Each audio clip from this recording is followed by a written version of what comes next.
So, this is Todd Lewis, the host of the Praise of Folly podcast. Today I'm joined by Brent Lengel. Is that correct? It's Brenton Lengel, but my friends call me Lengel. Brent. Okay. And we're going to debate tonight anarcho-communism. And I will be, he will be defending it, and I will be arguing against it tonight. And this will be an informal debate session, kind of free-flowing, give and take kind of thing. So, I think where we need to start then is why don't we start at the beginning, and how would you define anarchism? I use actually a variation on the Noam Chomsky definition, which is semi-famous. I entered a contest for Al Jazeera to define anarchism in 30 seconds. What I came out and I said is that an anarchist is someone who believes that the burden of proof rests upon those who demand hierarchical privileges for themselves or others. So if someone wants to be your boss or, your president or your king, they have to prove that claim. They have to prove, it's on them to prove that their authority is legitimate and that you are, in fact, in a better place, bowing to that authority. If they cannot reasonably prove their authority to your satisfaction, and arguably to anyone involved's satisfaction, then their authority is illegitimate and it should be dismantled. In that case, either by direct action, direct democracy, the will of the people, that kind of thing. If necessary, I suppose, revolution. Now, was that definition of yours put up on the YouTube channel Anarchist Collective? Yeah, actually, I think it probably was. Yeah, okay. I think I saw it. That's kind of what I was expecting, because that is the famous Chomsky definition. Now, the problem with the definition that way is that the very thing. Did you ever see the Peter J interview? It's like, I mean, you wouldn't have been alive. It was 1967, but it's been recorded where Noam Chomsky was interviewed by Peter J about anarchism. Mm-hmm. I don't believe I've seen it. That's a really good one, and I think he gives a similar definition to that. But you see, here's the problem: what it's doing is the anarchist, when is defending what is anarchism, has to then defend the principles of anarchism, not saying that somebody else bears the burden of proof. An example would be, let's say I were to define traditionalism as the idea that egalitarian power structures are not self-justifying, and therefore, if they cannot be justified to my satisfaction, they should be dismantled. Right. Nobody would take that as a valid definition of traditionalism. They'd say that's begging the question. Well, and honestly, I have kind of defined it in purely negative terms, and this actually goes back to one of the problems with anarchism as philosophy, and as a philosophical school of thought. And in fact, I actually, one of my careers is I'm a screenwriter, and I've written a movie about the very famous anarchist Buenaventura Durruti, who is basically our Che Guevara. And in that, when he's talking to the judge at the very beginning, he actually refers to an anarchist as a shadow. In a lot of ways, anarchy historically and anarchist movements are, in a sense, reactionary. I don't mean politically reactionary. I mean they exist as a reaction against certain tendencies in society. The brightness of power is how he puts it. We are, in a lot of ways, the shadow cast by the people. If I can be a little dramatic with it. But if you want me to give it to you in positive terms, as opposed to negative ones, I suppose my argument of what an anarchist is that an anarchist is part of a very specific philosophical and historical tradition. It is someone that's starting with Pierre-Joseph Proudhon's philosophy and branching out from there to, in my case, you've got Bakunin, you've got the writings of Peter Kropotkin, you've also got Emma Goldman. Those are the main anarcho-communist thinkers. Rudolf Rocker is a major anarcho-syndicalist thinker. There's other strains of anarchism, too, that don't go into the communist variety, and that would be mainly anarcho-individualism and egoism. Yes, Stirner's egoism, though that's not, I don't 100% consider that anarchy, because it feels like a slightly different branch. I mean, if we're looking at a tree from philosophy, everything is going to stem from Proudhon and spread out from there. It's actually one of the reasons why I don't consider ANCAPs to be anarchists, but instead a radical version of classical liberals. Wouldn't Godwin actually be considered the founder of modern anarchism? Godwin, which Yeah, Godwin? the one who married Shelley. He was that in the 1790s. It's funny. I'm actually not too familiar with Godwin. I'm not William. Yeah, William. William Godwin. What school of anarchism was he from? Well, I don't know much about Godwin, but I've heard some people argue he was the first modern anarchist in the sense that we would use it. Yeah. Well, he may very well be, to tell you the truth, but at least in my experience with it, the various anarchist traditions and the one that I've looked the most into, I found out essentially about anarcho-syndicalism, anarcho-communism from the internet. There's actually, I created a satirical sketch called Anarcho about a bunch of anarchists trying to run a pizza shop in post-revolutionary Brooklyn. And in that specific sketch, like, there's a bit where they're talking to the mutualist, and he mispronounces Proudhon's name, and he's like, he's called him Proudhon. And they're like, "What, did you learn about anarchism from Wikipedia?" And he goes, "No, yeah, I totally did." Yeah. Okay. So yeah, the Chomsky definition I don't like, because it's question begging. It's begging the question. Because the thing is, they believe. See, the way in philosophy, every idea has a burden of proof on it, because every idea has to be justified on its own terms. And a question begging definition like that doesn't seem very well. It just seems question begging, because what you're doing is you're not defending the premise of horizontal power structures and egalitarianism. The definition is that, well, you have to first justify that. For instance, one of the videos in the Anarchist Collective was about arguments against anarchism. And it was an attempt to refute the arguments against anarchism that were given. Yeah, and who was the guy? It was the British guy, right? Yeah, it was Libertarian Socialist Rants, yeah. Yeah, okay, yeah, I know that guy. And he said, you need to disprove anarchism, you would have to argue the state is just and necessary. Now that kind of thing is just clearly fallacious. That you don't have to prove that something is not true. You don't have to prove the truth if it's contradictory. What you have to do is prove that the tenet itself is contradictory. And so if someone seeks to prove anarchism is false, one is not thereby entailed or required to prove that statism is true. That's just another, I don't even know where that comes from, actually. It's just completely off the wall. Well, I think where it comes from is, first off, the fact that anarchism is hard to wrap your head around.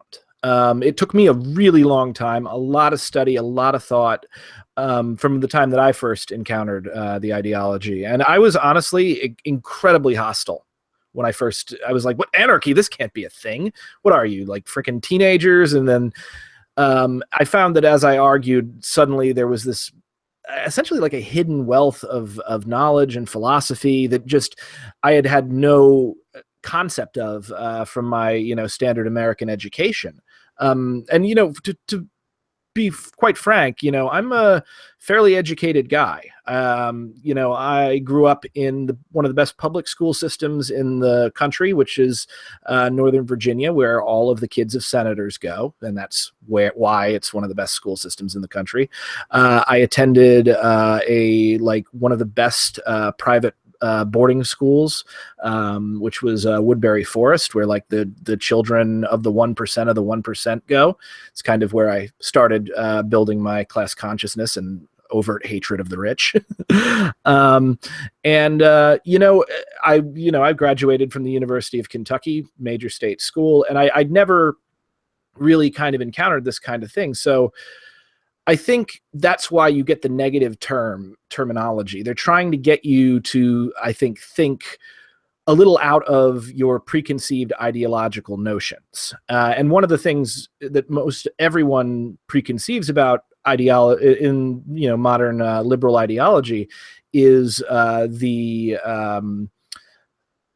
the justification that authority is justified. A good point would be like, if you talk to someone and they come up to you and they say, "I was arrested," the first question out of just about everyone's mouth is, "What did you do?" Not what happened. What did you do?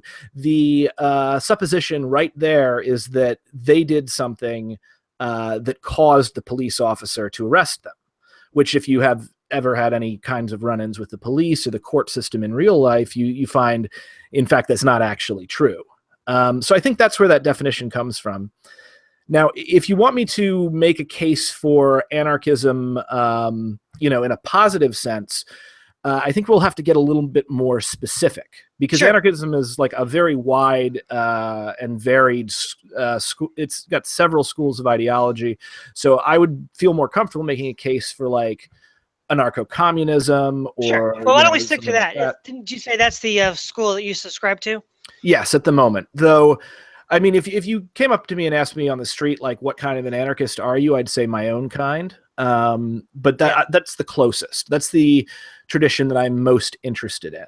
And to give you a little background on it, anarcho-communism / syndicalism is the largest strain of anarchism. It is the most prestigious one because we're actually one of the only schools that ever was able to put our ideas into practice in the political sense. The first time it was tried was in the Ukraine during the Russian Revolution, which was with the Black Army under the command of a guy by the name of Nestor Makhno, he actually pioneered the use of what was called the Tachanka, which was a Gatling gun mounted on a chariot, which was really just like a farm cart. He ran the Black Army in a way completely different from standard authoritarian armies and governments of the day, in that, they did have officers and people that were in positions of power, but, for instance, they didn't have the normal punishments that existed if someone, for instance, disobeyed orders or, deserted, which in, modern militaries, even today, is, previously, sometimes people were shot. Nowadays, people are imprisoned. These didn't exist, both out of the anarchists' philosophy, but also because, at the time, it was probably impossible to enforce these kinds of things.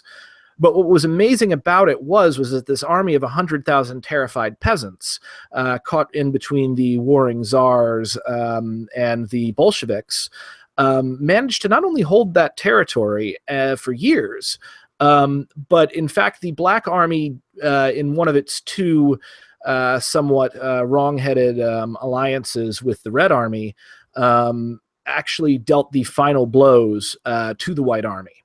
And won the war for the Bolsheviks. Yeah, now, they attacked the supply lines of Denikin. Mm-hmm. Yeah, absolutely. Let's get a little more specific here. How, we're going to stick within the anarcho-communist tradition here, the one you're most comfortable with. How would you define property, and how would you define the state? Well, when we talk about the property, I'll go into that first. We're going to definitely have to talk about many different kinds of property. Capitalists usually try to think of property in two terms.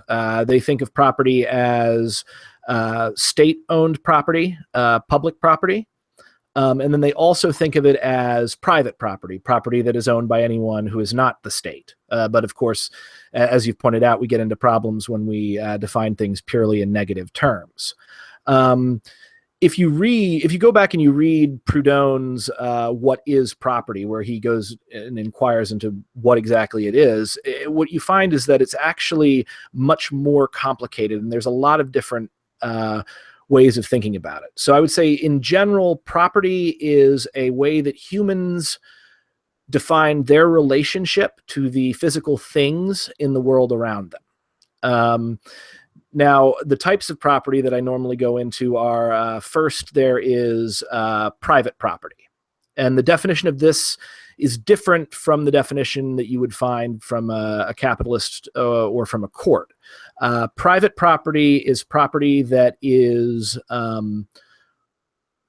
large and productive, usually homes, factories, businesses, And what's also necessary about this is that this property is, what's the word for it? It's large property, and it's also absentee ownership of it. That's what we would consider private property. For instance, I own a factory that I do not work at. I just own it legally for whatever reason. I paid, I got this thing done. So that factory is mine, and therefore I get to decide what goes on with all the people who do actually work there and operate it. So I choose the salaries. I choose who keeps their job and who loses them, unless I choose to delegate. That property is mine, despite the fact that I may never walk in the door. Okay, let me give you 3 definitions, and that I've heard from anarchists before, and I'll see if you can use these working definitions. Private property is, like you said, from the anarchist perspective, the idea that you have large productive pieces of land or property that you are, 1, not directly working, and 2, are having someone else work on it for you. Yes, it's not in your possession, which is personal property is the other corollary, which is essentially the property that you use, basically the property you use, like your house, your car, your clothes, your toothbrush. It's stuff that you use, not that somebody else uses that you own. And then the state is defined as the monopoly of violence over a given geographic region. Yes, but that definition is a little simplistic, and it actually causes problems because this is one of the major argument points. But before I get into that, I also want to get into there is actually another type of property that is almost never acknowledged by capitalists, and people tend to overlook it in these discussions, and that is common property. Common property is usually property that is abundant. It doesn't have to be abundant, but it tends to be. An example of common property, which is where it is owned by everyone and used by everyone freely. An example would be the air. International waters is another kind of common property. Language is common property. And honestly, information. Except, as we've seen, the types of property, our relationships to it, can change with laws and the actions of the state. So government comes in, takes over, a certain tract of water that was once international waters, but is now patrolled by their ships. Suddenly that becomes the public property of that government. If someone physically somehow managed to hold a large section of that without a government, I don't know how you would, like army of robots, that section of international waters might be private property. Or take the patenting of words like three-peat, or when Donald Trump tried to patent "you're fired." He was taking what was common property and then attempting to move it into the private property section. So the definitions of these things are kind of malleable. But in general, that's sort of how we think about each of these things. Now, common property and private personal property would be considered the only 2 legitimate kinds of property by anarcho-communism, correct? Common yes, and personal? Yeah, I mean, legitimate in the sense that you have a moral right to it. Yeah, I mean, I don't really like to think of property rights. Like I noticed in your discussions with some of the ANCAPs, they would use a lot of very moralistic arguments about why such a thing should be considered property or not. And I'm one of the reasons why I'm into anarchism is I'm very into moral philosophy, but I think reality more or less defines what is property and what is not. I don't like the private property relationship for a number of reasons. I won't necessarily say that it's immoral in all cases, but I will say that it is, for instance, bad precedent because it can lead to a number of abuses. The same thing happens with public property. That's property owned by the state. By and large, I'm against the state. And to define the state, because you talked about the monopoly on violence, what I'll tell you is that it's not just a monopoly on violence. The state is a very, very specific thing. It is an organization, a necessarily hierarchical, professional organization, which manages to claim a monopoly on violence over a given area. The difference between it's not the same thing as a government. A government, somebody once told me, a government is a thing we do. It can be an organization, and government exists essentially to create and mediate policy. Whereas the state functions as the force behind that policy. So they overlap, but they aren't the same thing. The difference between the government and the state might be the difference between the city council and a police officer, the difference between a senator and the CIA. And one of those two things is much more benign than the other, because even the worst senator in the world, who is sitting up there plotting corrupt and horrible things that could possibly happen, he is essentially powerless without the state to back him up with its use of violence. So when I talk about the state, it's that specific organization that I mean. As opposed to the various governments of the world or nations. So what you're saying is that in addition to a monopoly of force over a given geographic region, you'd also add to that definition that it's a hierarchical institution. Yes. Along strict lines of command and control. Okay. I don't remember if I brought this objection up in the ANCAP debates, but so I don't know if you would have heard it, but one of the problems that I have with both anarcho-capitalism and just classical anarchism is that they haven't defined property sufficiently so that it hasn't defined the state, because by definition, personal property is a monopolistic use of force over your given region. So, for example, let's say we have an anarchist commune, and they have been set up, their community, maybe 300 strong or something, however large it is. And alternatively, at various times, neo-Nazi skinheads, Stalinist statists, radical Islamic terrorists like ISIS want to come in.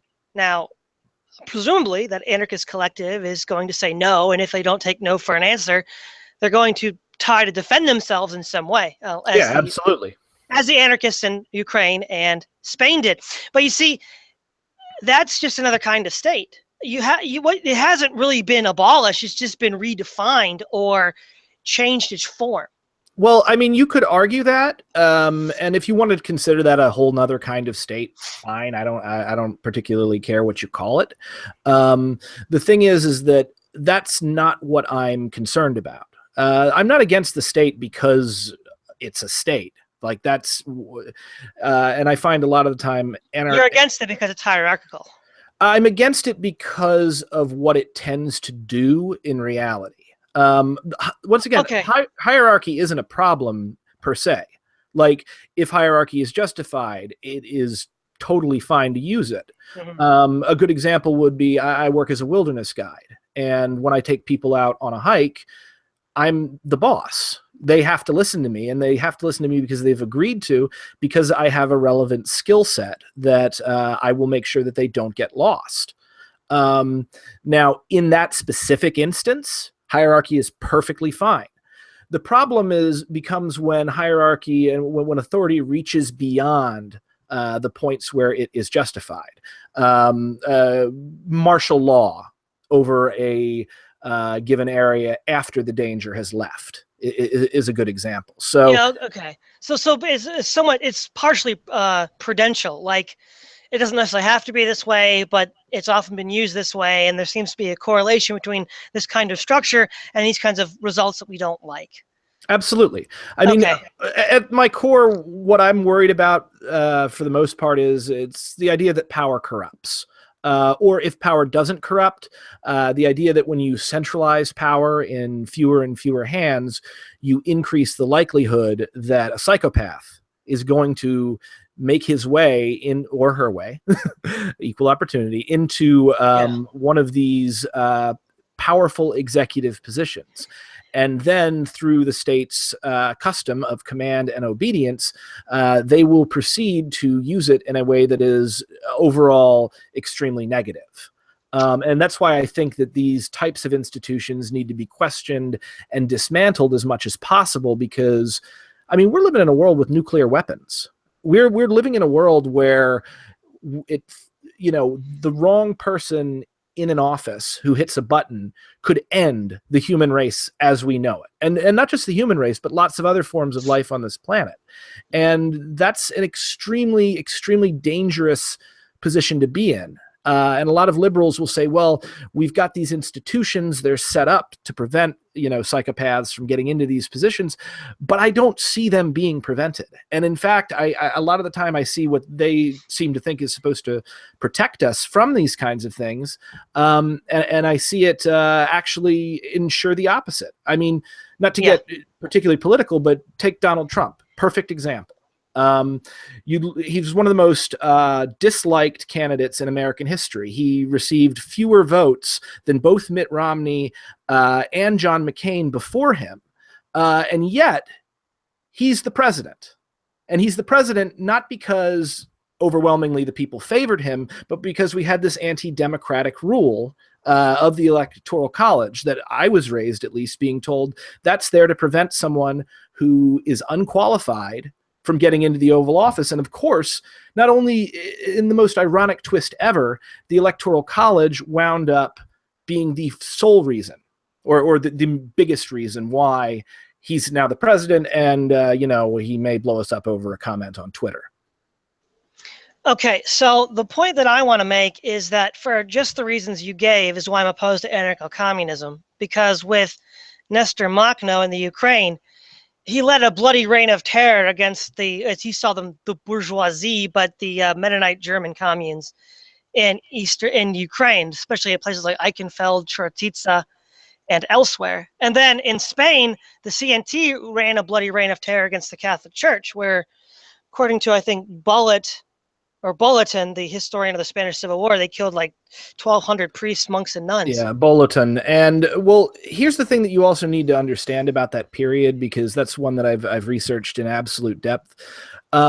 First off, the anti-clericalism in Spain had a very, very long history prior to the anarchists. I mean, one of the things that they used to say about the Spanish was that they followed their priests either with a candle or a club. And so there was already a very difficult situation with the church. The other issue there with the Spanish anarchists was that the church, huge sectors of the church, and not all of it, were combatants, and they were working directly for and with the fascists. You saw this if you read Spain in Our Hearts, which is just recently came out. There's this whole section on, for instance, a very famous Catholic priest who was embedded with the fascist troops and was more bloodthirsty than the fascists. There were also times, and I'm not kidding, this is also reported by multiple sources, this was a time when the Spanish upper class hunted people. They hunted humans for sport, and the Catholic Church came in and blessed them before they went off on these hunts. They called it, if you look into it, it's La Reforma Agraria, and they called it that because they would, at the end, once they'd murdered this poor peasant, they dumped him in that hole for the plot of dirt he always wanted. So I'm not, and keep in mind, I'm not taking a major stand against the Catholic Church entirely here. I'm taking a major stand against that specific time and those specific parts of the corrupt Catholic Church that, essentially brought them into the sightlines of revolutionary violence. Well, now, but the reason why they sided with the fascists was precisely because the Second Republic declared war on them. The Second Republic, there was a series of anti-clerical outbreaks, murders, and vandalism that were not being prosecuted, and the president of the Republic said, one library is worth more than all the churches in Spain. So when you have which president was this? Well, the Second Republic didn't last very long. I think it was just one. It was the beginning of the revolution. It was the one. It was after the first, because first they had a king, then the king approached one of the generals and said to him essentially like, hey, I want to be the king, but these people want to kick me out. Why don't you be a fascist general and control, and I'll just still be the king. And so the guy said, okay, yeah, sure, fine. And that's when the First Republic was founded, because he didn't listen to the king. Then that was overthrown, and he was replaced with the fascist dictatorship, I believe, of Primo de Rivera. I don't think Primo de Rivera ever had power. He was a Falange. They never had political power. Wait, okay, I may be confusing the name, but there was I know there was it went like King, Republic, Fascist, Republic, Franco. Well, no, you had the Kingdom of Spain, which ended in 1931. And then the Second Spanish Republic was from 1931 to 1939. Now, what happened was Stanley G. Payne, one of the leading scholars on the Spanish Civil War, one of the things he's pointed out is that there was, in 1936, it was pretty clear there's going to be a widespread center-right victory led by the Catholic CETA party. And the socialists refused to accept the democratic consensus at the polls, and then and part of that was the terrorist attacks against the church, and the state specifically said, we don't care. Yeah, we're going to let you guys. I wouldn't say that case didn't happen. I'm not familiar with that. I won't say that it didn't happen because I'm probably pretty sure that it did. But the thing is that also you got to keep in mind Franco's forces also murdered Catholic priests. Yeah, the ones that were on the side of the Second Republic. Exactly. So I mean, no, but the point is not who's better, who's worse. The point is that anarchists have exactly the same tendencies that they cry out against, and during their blacks in Ukraine. I'd 100% agree. But the thing is, those systems that they had in place didn't prevent those atrocities. Yeah, but neither does the systems that we have in place. No, but that's the point. I'm not defending the state here. What I'm saying is, if you object to a system because it fails to provide the protective measures that you want, and that's why you reject the state, well, anarchism doesn't do that either, so that wouldn't be your solution either. And I would say it doesn't do it perfectly. Sure. I would say that it does a little bit better than most, because anarchism's main problem has not been, dictatorship or terror. Anarchism's main problem has been an inability to marshal the kind of military force that they need. Now, and that's not to say that anarchist military tactics are not effective. They are. We've seen them. They're working in Rojava right now. They worked incredibly well in Spain, and you can go back and read George Orwell when he talks about it, though he was not specifically embedded with the anarchists. Yeah, but the other example though was in the Ukraine, where it was far more inexcusable. The Mennonites were not a part of the Tsarist regime in any official sense, like the Catholic Church was a part of the Spanish regime. Yeah, and terror, murder, and it was terrible. I mean. Yeah. I mean, this is what I'll say. I haven't looked deeply into the history of that part of the world, but I mean, what I will say, and if the anarchists and the Black Army did indeed commit those atrocities, that's terrible. But once again, take a look at the White Army, take a look at the Red Army, and take a look at the scale at which these things happened. I don't support anarchism as an anarcho-communism as an ideal and political system because I think it's going to be perfect. I support it because I think it is the best way of removing many of the physical abilities to carry out these kinds of atrocities. Atrocities will still happen, but when they do happen, they will be smaller in scale and easier to control, specifically because the power has been distributed in such a way that would-be tyrants find it difficult, if not impossible, to control hundreds of thousands of people. Well, certainly the obvious fact is due to the inability for them to marshal the military assets necessary to survive, they are by ipso post facto less able to exercise that will. But if you look at the black behavior in Ukraine and the Bolshevik behavior in Russia and their military anti-clerical behavior, the white Russians were just as bad, if not worse. In fact, the only religious minority you could say that about would have been the Jews. Every other religious minority would have sided with the whites. because the whites weren't anti-clerical maniacs that were going to butcher everybody. The Right, difference, but people don't become anti-clerical maniacs for no reason. I mean, you don't, a church, a religion, there's a lot of people killing over religion, for religion, by religion, whatever. But the thing is that by and large, humans are reasonable. And I find that when you get to a point where another group has been so thoroughly dehumanized and outgrouped that the people feel comfortable in doing those kinds of things to them, there has been a massive breakdown in society that predates all of this. Now there are some exceptions where it absolutely exceeds anything that can be justified. A good example would be the Holocaust. But what I would say is that took a huge amount of propaganda and a terrible economic and political situation to eventually come about. So I'm not going to say that, anti-clerical, fighters of any sort, are always justified or mostly justified or whatever. But what I will say is that if the church brings that kind of retribution down on its head, the church is doing something. Especially when you consider how powerful major religious groups are.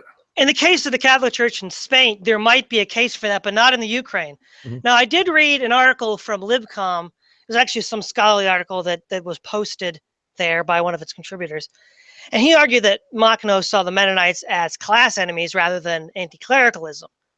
But in either case, it's a pacifist tradition. So there's no ground, there's no conceivable justifiable ground for this. Yeah. Unlike maybe the Orthodox Church or the Catholic Church, which were joined at the hip with the state, then you could conceivably make that argument, but not here.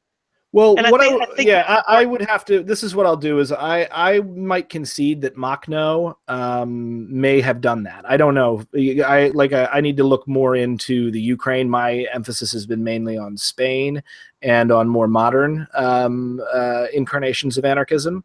I know about Makhno mainly. If you noticed, I focused on the military stuff because that's what he's known for. He's one of the most competent anarchist military commanders. Yeah. So, but here's what I'll say. Makhno is still a person, and he still made mistakes. And I don't think anarchism, some fanatics will tell you that anarchism fixes people and makes men into angels. Yeah.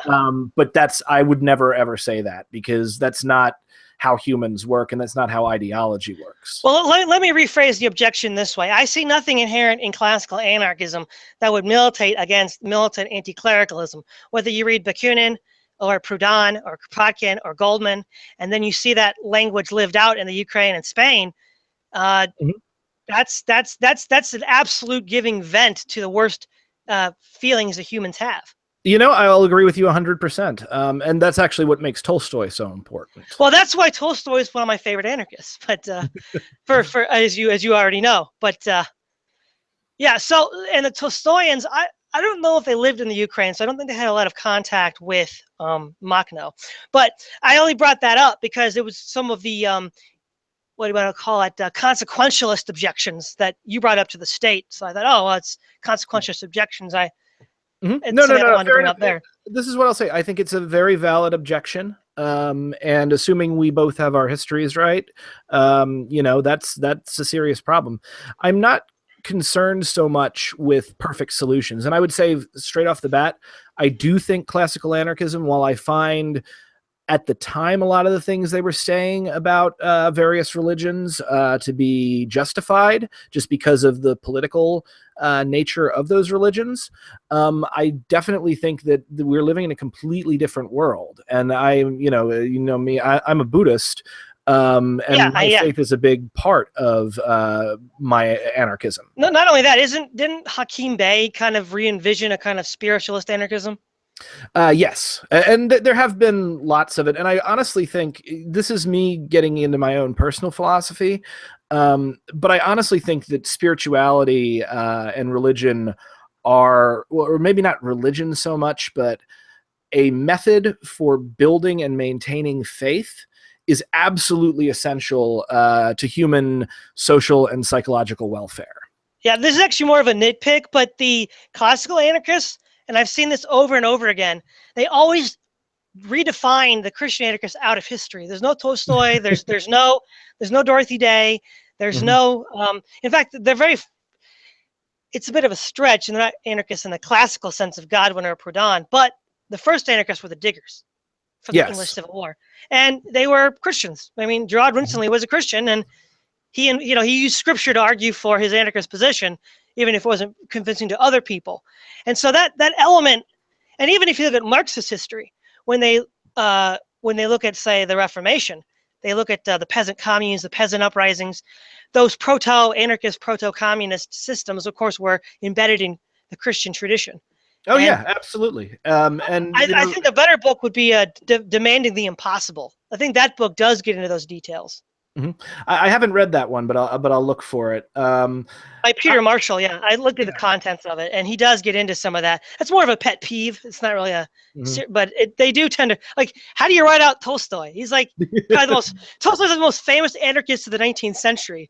I mean, after all, he wrote War and Peace. Yeah, I would agree 100%, and I don't think you can write out Tolstoy. I think a lot of anarchists, people embrace ideologies for different reasons, and I think a lot of anarchists, what can happen is when you extend their criticism of institutions beyond the specific institution of the church right then, and then they start to critique, for instance, religious belief. And the thing is that I find a lot of what happens when people try to criticize others' faith, they find like a cartoon version of it, because they're not usually particularly into it. They just have like this vague idea. Like I went for several years in New York City as like a very angry militant atheist. Like I got totally hoodwinked by like Christopher Hitchens and stuff. Yeah.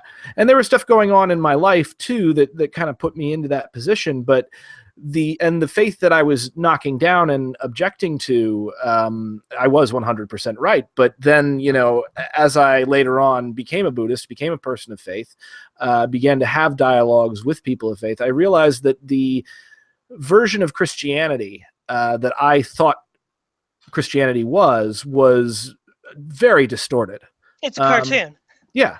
And you know, now part of it was I came from a portion of the Bible Belt in like South Central Kentucky, where literally the second question out of everyone's mouth after "what's your name" is "you've been saved," and like born again. Yep. Yeah, and that version a lot of the time was probably not as cartoonish as I thought it was, but it reached for some fairly cartoonish ideas. If you look hard enough at any sufficiently large movement, you'll find parodies of the movement. Within the movement itself. Yeah, exactly. Any sufficiently large organization, that's going to be the case. Maybe to get a little bit more back on topic, one of the criticisms that I've talked to left anarchists before, and no one's ever been really able to explain how an anarchist society would manage the right to use of a property. So not necessarily the moral right, but the legal right. So like, for instance, they'll say a lot of anarchists of the left like the position of right to use. You can have a legal right to operate this property as long as you use it, and if you don't use it, then it's considered unowned. So let me give you 3 examples. Example number 1: let's say I live in Maine and I have a house in Maine, a house in Florida, and so during the winter months, I move down to my house in Florida. So for the winter months, you know, unless I give somebody permission, presumably nobody's living in that house. For those months that I'm in Florida, is that open to anybody that wants in? 2, how long does something have to be unused for it to be unowned? So for example, less so today, but 100, 200 years ago, it was more common. You would have people get lost at sea or get lost in foreign expeditions, and they wouldn't come back for, say, 10, 15 years. Yeah, which is what happened like when Squanto was sold into slavery and he came back and found people living in his parents' home. And so exactly. So how long would that be forfeited? And then see the other one was Well, I'll just stick with those two for now. Yeah. The two examples. Well, I get into this with ANCAPs a lot, and I think this is a question I got into with Robert Kruger, and I may or may not have done as good a job as of defending it now as I am going to. But here's the thing: everybody's sitting there looking like, what are the universal rules of an anarcho-communist society? And that's keep in mind, let's assume that anarcho-communism has defeated the state and prevented a new one from rising. What are the universal rules? How can there possibly be universal rules? Who enforces those universal rules? There's no state. So, well, let me rephrase the question. I think I know where you're going, but let me rephrase it slightly. You can, if you have a agreed upon convention, you don't necessarily need to have legal enforcement. It's just an agreed upon convention. So let's given this is an anarchist society and there's going to be no state apparatus to enforce conformity, most anarcho-communists that I've read, anarcho-socialists, will say that there's going to be social pressures that will direct people away from behavior they find unacceptable. And at the last resort, using violence if need be. So in that case, I have not, let me put it this way, I have not found an anarchist convention that is universalizable that could conceivably adjudicate these property use disagreements that will arise. Yeah. So what you're talking about essentially is you haven't seen like an anarchist constitution that sets out like not one that's enforced by the state, but just says like, we're going to do this, this, and this. Well, not even a constitution, though. That would be something like that. For instance, for instance, my as far as unwritten or informal, right? There's an unwritten English constitution. It's not written down. In fact, neither was the Roman Republic's constitution. But there were these agreed upon rules that conventions across the society that adjudicated disputes. And then there was a body of judges that would be able to answer as new disputes arose with new material conditions that hadn't been answered before. They could then do that. So I guess it's twofold. There's no convention that I've seen that's universalizable, and there's no vested body of the judiciary that would be able to make changes as needed as material and social conditions change for new. I get what you're saying. Well, the thing is that what anarcho-communists and syndicalists would probably do in the case of your two houses, one in Maine and where was the other one?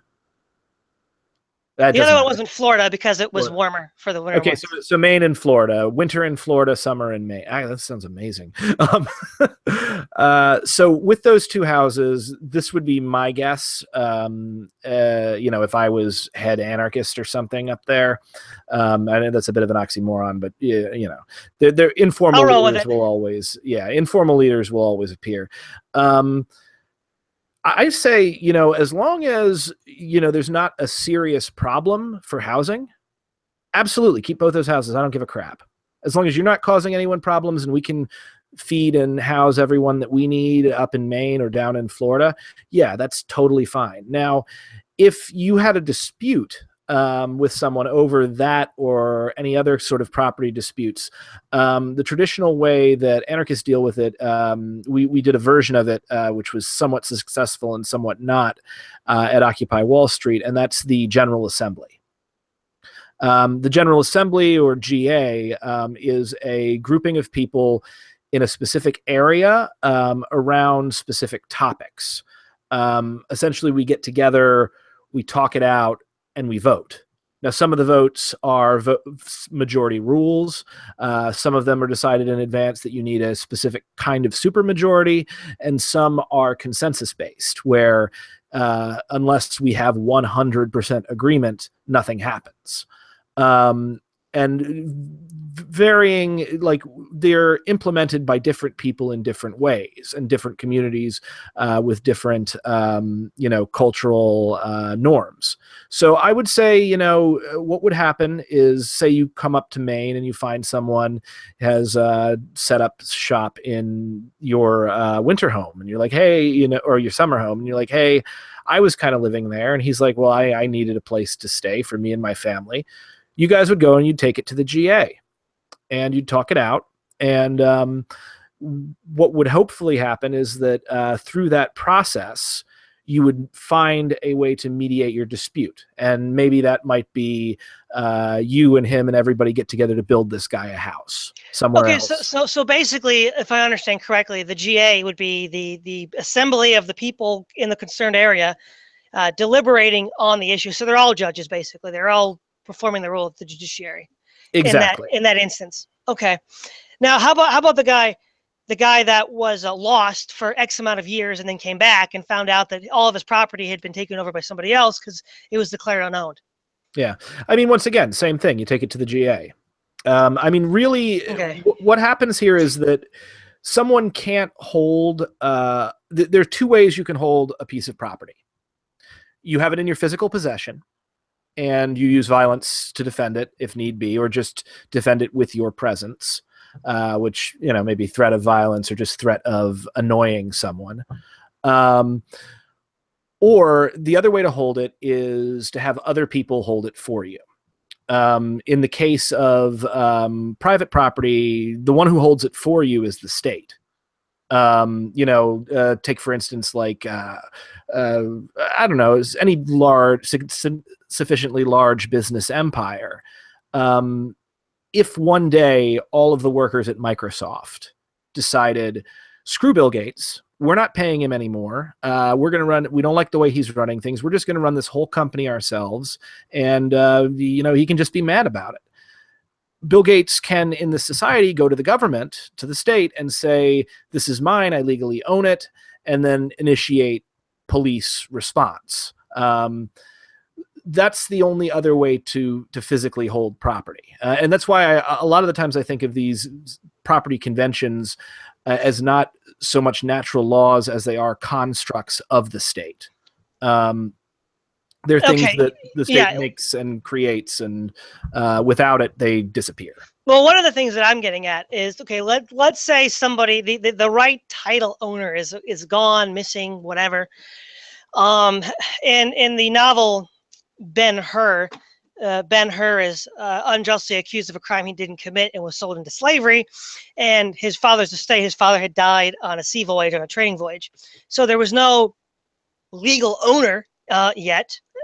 They didn't think he was dead. He was only sold into slavery. So it doesn't necessarily mean he was dead. So, but that family, that wealthy merchant family, already had it set up, designated individuals who would watch the estate until the legitimate heir would come back. Oh, yeah.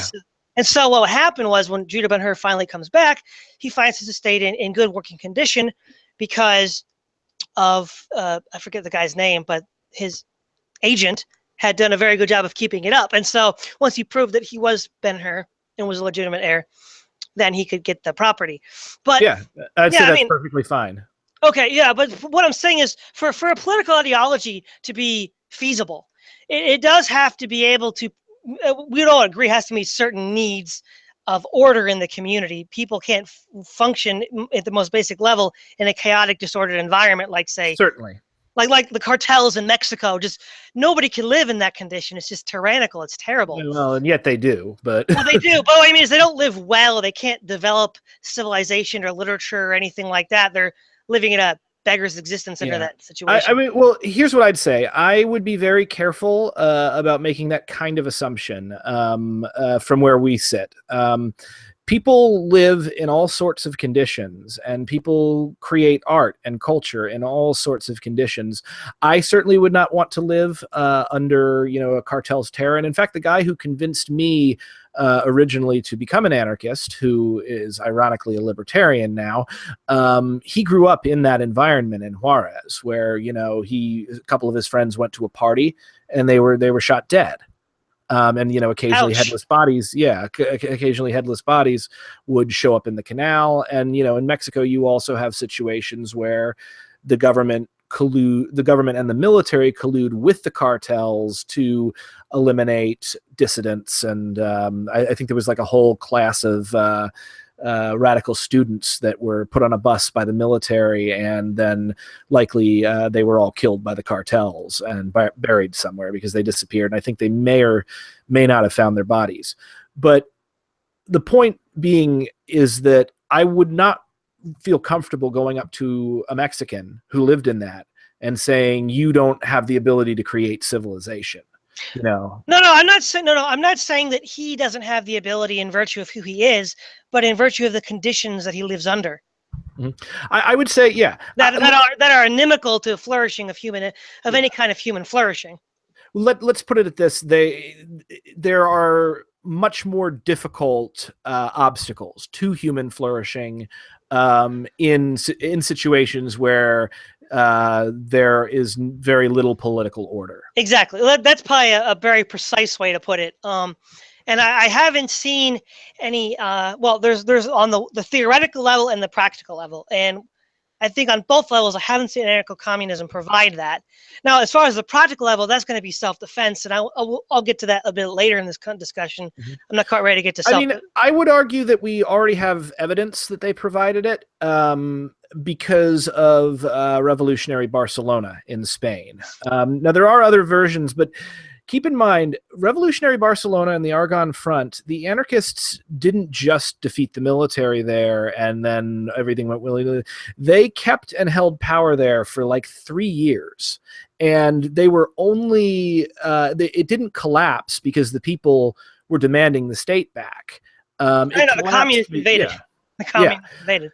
So what I can say is by that, and honestly, the anarchists probably could have beaten them, but it would have meant abandoning the front, which would have then opened the door for the fascists. Yeah, so either way, they were going to lose. You can't win on two fronts. Yes, exactly. And so what I think is that I think Revolutionary Barcelona, for all of its problems, because it was in a state of war, and the Argonne Front, I think that proves that at least in the short term of a couple of years, and I think if you can keep order for a couple of years, you can probably keep order longer than that with the absence of a massive invading force. Anarchism can provide that kind of order. And in fact, that's where the circle A symbol comes from. The original symbol, anarchy and order. Anarchy is the mother of order. Okay. Yeah, like I said, I'll get to some concerns about that a little bit later. But one of the things is, I hear this a lot, and tell me if this is a correct recapitulation. Anarchists tend to want a society where all choices that are made, all authorities that are that do exist, are the result of mutually consensual arrangements. As much as these things are possible, yeah. Any non-mutually, I mean, for instance, when I've listened to the anarchist criticism of the state, this would go for the same for the NCAPs as well. They all say that, well, the state is illegitimate because it's constantly initiating force, aggressing, however you want to, whatever adjective you want, is constantly doing that to us in an authoritarian fashion. I think maybe the left would use the word authoritarian instead, but they would say it's acting in an authoritarian fashion precisely because that does not consider the consent of those that are underneath it. And so by acting against that consent, it renders it illegitimate. Whereas if it were to consent, and I think Chomsky sums this view up well in the closing remarks in the Peter J. debate. He said, but in part, they're responsive to strong intuition and understanding that coercion and repression, whether by private economic power or by the state bureaucracy, is by no means a necessary feature of human life. Now, the word coercion is, if you want to define the term, is basically this, that some other will or agent is exercising authority, force, control over you that you haven't consented to.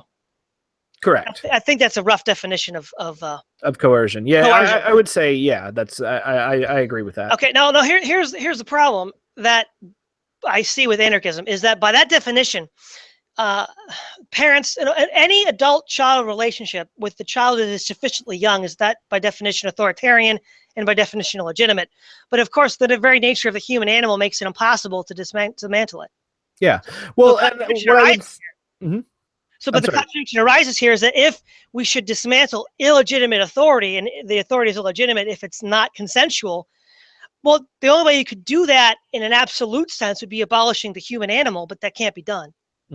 I would say that the problem here is with us speaking in less precise terms, and that can happen in a lot of ways. I mean, consent is very important, but also, once again, we said that authority and even coercion can be justified, even in anarchist philosophy. And I would say that a parent's authority over their children absolutely is justified, at least until that child comes of reasonable age for whatever culture they're in, to a certain point. Now, there's sometimes, beating or selling them into slavery or whatever, then that authority suddenly becomes illegitimate. I think that type of the objection that you're having here. Real quick, let me just paraphrase it real quick. I'm going to read Emma Goldman, the child and its enemies, and not the whole paragraph, not this whole paragraph, but just the portion of it. The terrible struggle of the thinking man and woman against political, social, and moral conventions owes its origin to the family, where the child is ever compelled to battle against the internal and external use of force. The categorical imperatives, you shall, you must, this is right, this is wrong, this is true, that is false, shower like violent rain upon the unsophisticated head of the young being, and impresses upon its sensibilities that it has to bow before its long established and hard notions of thoughts and emotions. Now, certainly classical anarchism, I'm pretty sure, did want to abolish the family. I know Marxism did, and I'm fairly sure classical anarchism did, like the Goldman, Bakunin, Kropotkin type. Well, here's the thing about the family, and there are definitely strains of anarchism that oppose the current form of the family, and are more into free. Like I got married recently, and people were like, "What are you doing getting married? You're an anarchist." I'm like, "Because I wanted to." You're a bourgeois traitor is what you are. Exactly. Oh, there's a number who would consider me that. To them, I usually say, "Well, I didn't see you at Occupy. Did you get arrested?" No. Okay, shut up. But like, the thing is that I think Emma Goldman in that instance is pointing out that certain aspects of the way families function can encourage authoritarian thinking and behavior, which is very true. But I think Emma Goldman here, what she's doing is she makes the same mistake Freud made.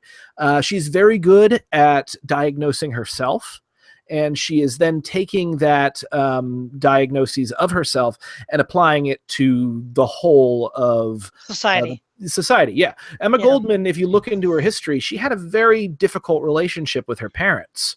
And, of course she would, for a woman who behaved and thought the way that she did in that society. And I think there are a number of people who do come from broken authoritarian homes, be they broken homes because a parent is gone or some love. For whatever reason. Yeah, exactly. Yeah. Totally. Yeah. Or maybe they have like a perfect traditional family, except the father is an abusive monster. I do think that a lot of that is inherent in society can be generated by the family dynamic, but by no means does that mean you do away with the family dynamic. Okay. That to me would be a little. It seems like you're thinking a little more outside of the norms that I'm familiar with of anarcho-communism or the radical anarchist left. Well, hence why I always describe myself, married. I actually work my day job. I'm a writer, but my day job until very soon is management. So, I am not very anarchist to be a manager, but not at all. But I'm a good manager, and my workers love me, and we work together. And, so the thing is that that's why I would say I'm my own kind of anarchist. And that's kind of why I start off with the Chomsky defining it more in negative terms than positive terms. I could sit here and quote to you like anarchist dogma from the 18th and 19th century. Like, this is anarchism. We don't need that right now, but yeah, I don't think it is. I think that is how do I put? I think it's fanaticism, honestly. But I think what you're getting at, if you want to call it a concession, at least from that element of the anarchist movement, they would see it as a concession, whether it actually is or not. But you see, by that logic, it doesn't rule out the state then, because if we're going to say we have dysfunctional families for whatever reason that are messing up, that doesn't mean we then abolish the family. It means we correct for the causes of this dysfunction. Well, I don't see why that doesn't then open up for the state. There are dysfunctional authoritarian states, and the solution isn't to abolish them, but to create institutions and structures that Yeah. And if you read Aristotle, that's exactly how he builds the state. He builds it Yeah. up from the family unit. So Mhm. I don't see how that necessarily follows. It doesn't necessarily Well, I follow. mean, once again, keep in mind, I don't object to the state in abstract. I mean, I do, like, I call myself an anarchist. I object to this current state, the way that is structured, and I can't see myself agreeing with any of the current states that I find myself faced with today. I would say, first off the bat, if you could prove to me, like actually prove to me that these states, or that it would be possible to reform our current states into institutions that do not become hostile to the people below them, and do not become a liability to human survival, I'd be like, okay, yeah, fine, whatever, I don't care. I mean, my objection to states, and that be that a tyrannical dictatorship or an American style Republican democracy, it is purely in a utilitarian sense, for the most, well, not purely, but mostly in a utilitarian sense, that I object to them. So it's more consequential than some sort of a priori ethical system. Absolutely. And I think that's really a very big difference between left anarchists, though some of them get into that because they're trying to be the most anarchist-y anarchist, and sort of right-wing libertarians. During your debates with the ANCAP, I kept noticing they're sitting there and they're like, well, this is this rule, and this is why it should be this rule, and we should always be consistent with this principle. And I say that's bullshit. It's bunk. Yeah, it's bunk. But well, in fact, in his a priori reasoning, in that political sense, yes, we see that with classical liberals and libertarians. We also see it with the left, with Marxism and French Revolution Jacobinism. Now, the idea that attitude that you have is actually a conservative attitude. Edmund Burke, in his Reflections on the French Revolution, argues that political science is not a priori.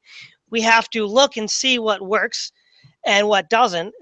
When we construct political systems, we then try to copy as best we can in our own time those systems that have been demonstrated to work, jettison those elements of the system that don't work, and then try to improve on the systems that we have seen working.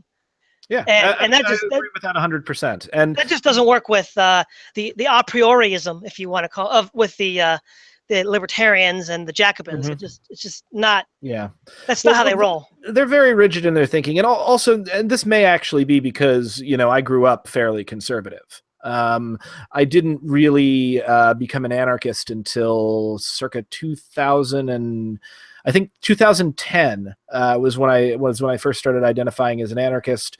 I was at my most radical, ironically, when I was most depressed, and I am mellowing as I am quite no longer depressed. Well, you're getting older and you're married. I mean, that's going to mellow anybody out.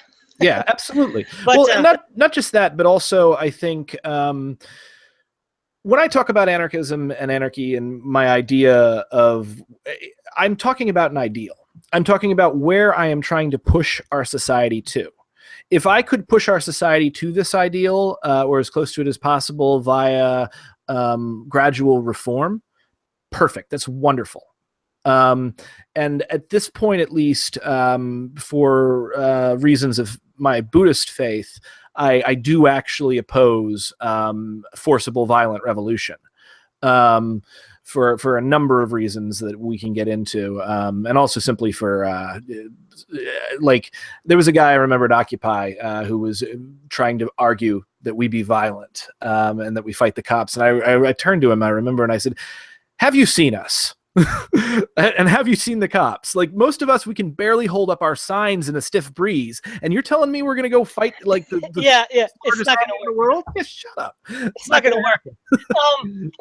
One criticism to move to another one is again, I can't stress it enough. Really, the Peter J interview, I think it was 67, was one of the best interviews ever. He interviews two parts. It's the guy you're interviewing, it's the guy who's asking the questions. And I think Peter J did a brilliant job because of the questions he asked. And one question that he asked that I felt Chomsky did not adequately answer, I don't think has been adequately answered, is he says, assuming the kind of work that people want to do does not line up with the kind of work that needs to be done to have the standard of living that we need, that we are accustomed to. Now, Chomsky said, you're right. There's just some work that has to be done. It's just got to be done, or we're going to live in a very substandard system, material conditions. Mhm. And he said, well, the work's going to be shared. And then he said, that's one option. It could be shared. Another option is that, well, you have to work. You have to be compelled. Oh, let me just read to you his answer. I'm sorry. It'd be better if I do this. But whatever it is, notice that we have two alternatives. One alternative is to have it equally shared. The other is to design social institutions so that some groups will simply be compelled to do the work on pain of starvation. These are the two alternatives. Well, the second alternative, of course, is the one that he claims capitalism uses, which he's opposed to. So which it absolutely uses. Yeah. So the first one then would be shared. But if that were to then fail, he'd have to then resort to compulsion. Now, the idea here is the sharing of the work. So there's two questions involved here. The first question is, would enough people be able to share? Would they want to share the work? Because the very question that Jay asked was, what if they don't want to do the work that is normally that they find the work that needs to be done isn't the kind of work they find that's meaningful and expressive? Well, even getting them to share the work would be compulsion, because they would be doing it already if they didn't want to do it. If they wanted to do it voluntarily, they'd already be doing it. So they're not doing it. The implicit hidden assumption in the first premise is it's the same as the second premise. Yeah. Well, this is interesting though, because you mentioned earlier the family, and in fact, one of the things that a lot of anarchists argue about is that anarchist societies will function in many ways like the family, just extended out on a larger scale. Like, I'm sure there are plenty of chores that your parents didn't want to do. Or I didn't want to do either, but or you didn't want to do, but they got done because they needed to get done in one way or another. And I think that when we have the real question here is, what are we as a society, as civilized humans, comfortable with, and feel that we can ethically force people to do work for us that we should otherwise, that needs to get done?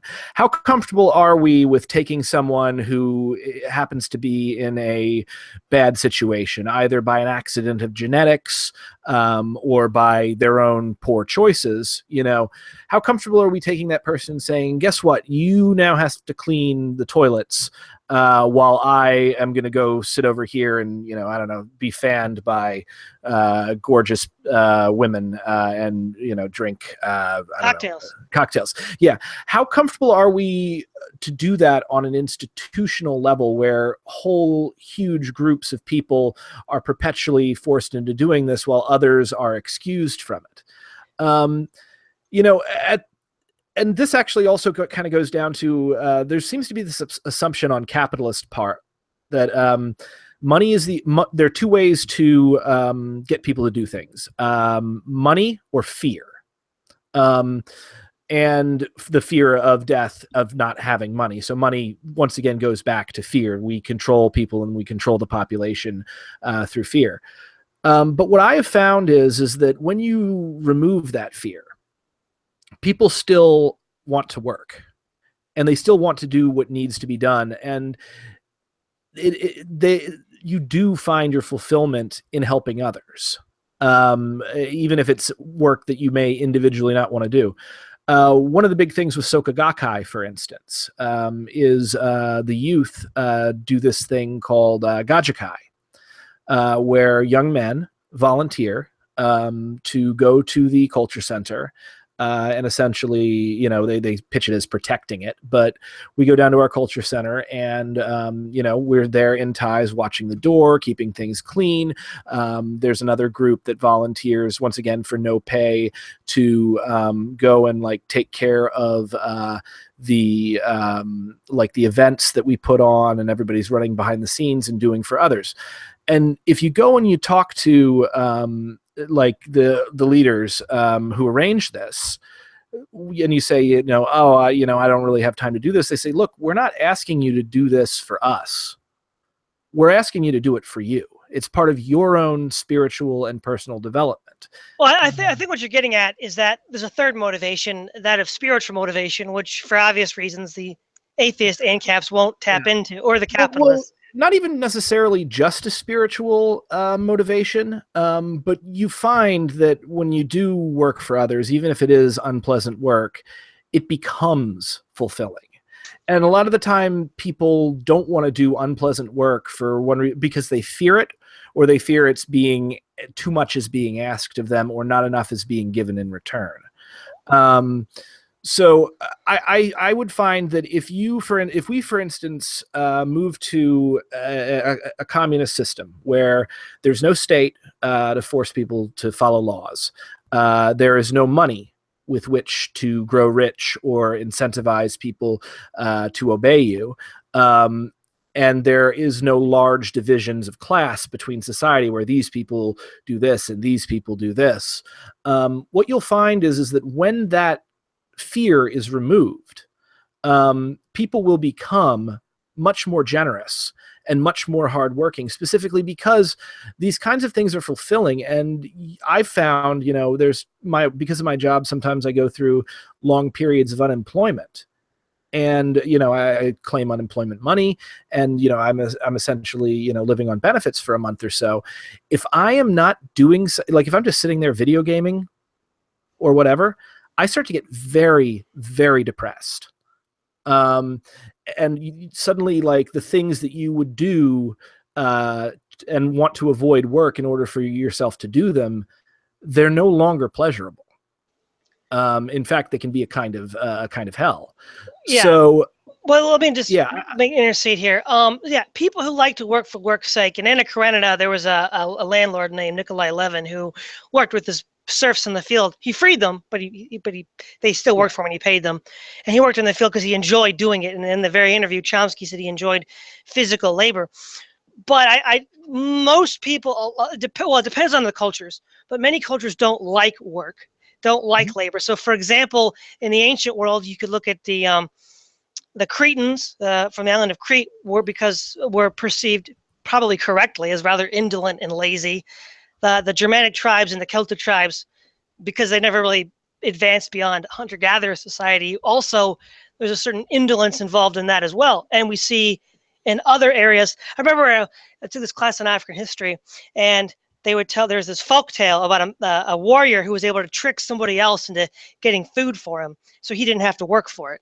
And he was sort of like the hero of the story because he was able to trick somebody else to do his work for him. And that is a very common belief across wide culture. Oh yeah. The figure of usually the trickster figure, like the turtle or the coyote, they do that across culture. Yeah, exactly. But the deeper, I think, objection that Jay is getting at is that, yes, there will be some people in any given society. There will be some people that want to do the required work because they like it. There'll be some that will do it because they could be because they're paid to do it. But if there's no money in anarchist society, that'll be some other reason. Remunerated. They're remunerated for doing it. Let's put it that way. Or they don't like to do it, and they'll just have. So there are people that want to do it because they like to do it. People that don't want to do it unless they're forced to, and then people that would do it if they were remunerated properly. And also people that just don't want to do it and need to be forced to do it. Yeah, that was one group I mentioned. So, for example, the kind of person that didn't want to work, in the Gulag Archipelago, Volume 2, Solzhenitsyn basically gives an account of an interview, not that he had, but someone else had, with a Russian. Basically, he was a part of the communist system, and he was some sort of prison guard or something, and he was in the Ukraine during the Nazi occupation, and he didn't work before the war, he didn't work after the war. And then the guy asked him, "Well, what were you doing during it?" He said, "Well, of course I had to work. The Nazis would have shot me." Mm-hmm. And the point is, I think more people would be like that than even there's three ways to motivate people. Either they have an internal motivation because they like to do what they're doing, that you motivate them externally through some sort of incentive system, some sort of remuneration incentive system, or you force them to do it.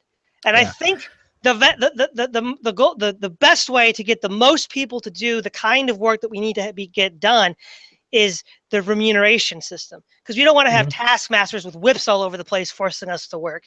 And Yeah. I just don't believe there's going to be enough people that voluntarily want to do all the different kinds of work necessary. Some onerous, some not so onerous. Well, I mean, we can talk about that, but what you got to remember is that people aren't static. We're not just one thing at one time. We're shaped, our desires, our tastes, our feelings. It's shaped by our environment. The guy said who didn't work, and then said, oh well, of course I worked when the Nazis would have shot me. Are we as a society comfortable being the Nazis? And when you go to remuneration, reasonable remuneration is fine. But what happens is that what we do find in a free market society is that certain people who are able to climb to the top are then able to tip the playing field in their favor. Because as you gain in money, you gain in power, and as you climb up that ladder, more and more people are going to be forced to do what you want. And that can cause very, very serious problems in the society. So I think that we have enough people that and we have enough technology at this point in our history. I don't think everyone really needs to work, and I don't think everyone needs to be forced to work. And I think, in fact, the fact that we do. You mean machines could take it over or something like that? Automation? That was not all of it, but yeah, machines. Most of the onerous work. Yeah, I feel like, and this also comes from me as a manager. I feel like a lot of the work that is done today is done to perpetuate the economic system and to deal with the specific challenges that this system brings up.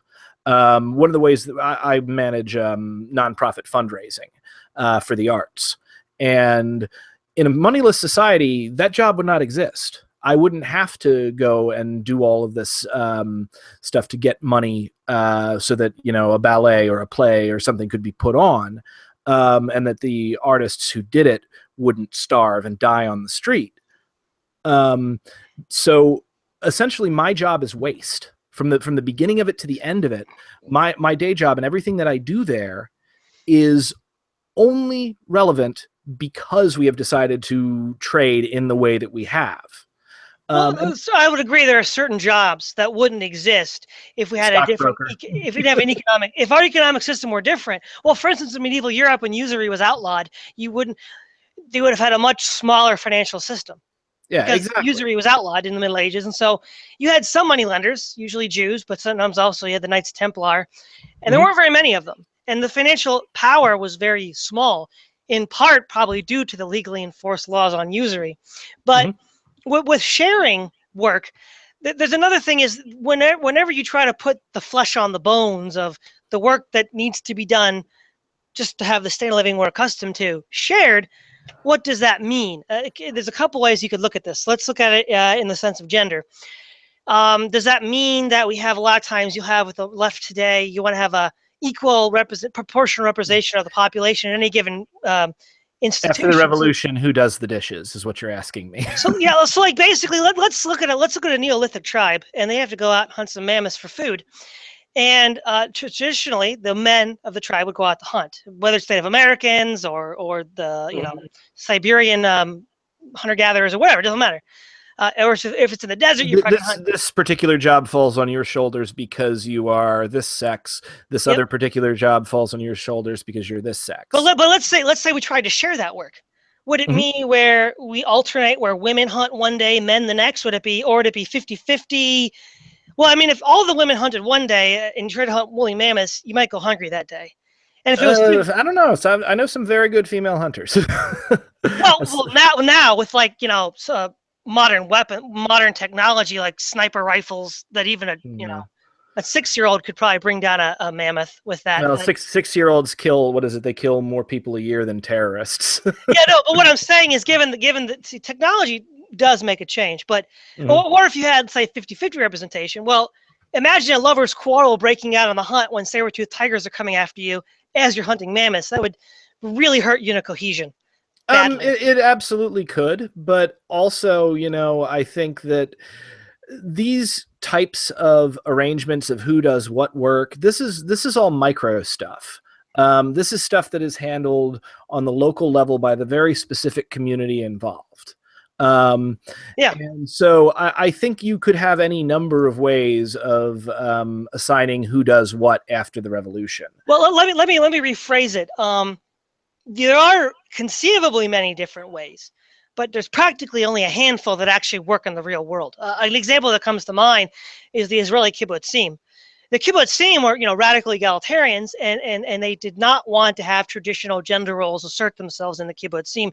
But despite their best efforts, what ended up happening was the women decided to stay in the compound with the children and cooking the meals and all that stuff, and the men would go out and farm. It wasn't a one-to-one correlation. It was 100% either way. Yeah, they gravitated towards the roles that had previously been instilled on them by the society. And one of the problems with the kibbutz, it's such a short time frame.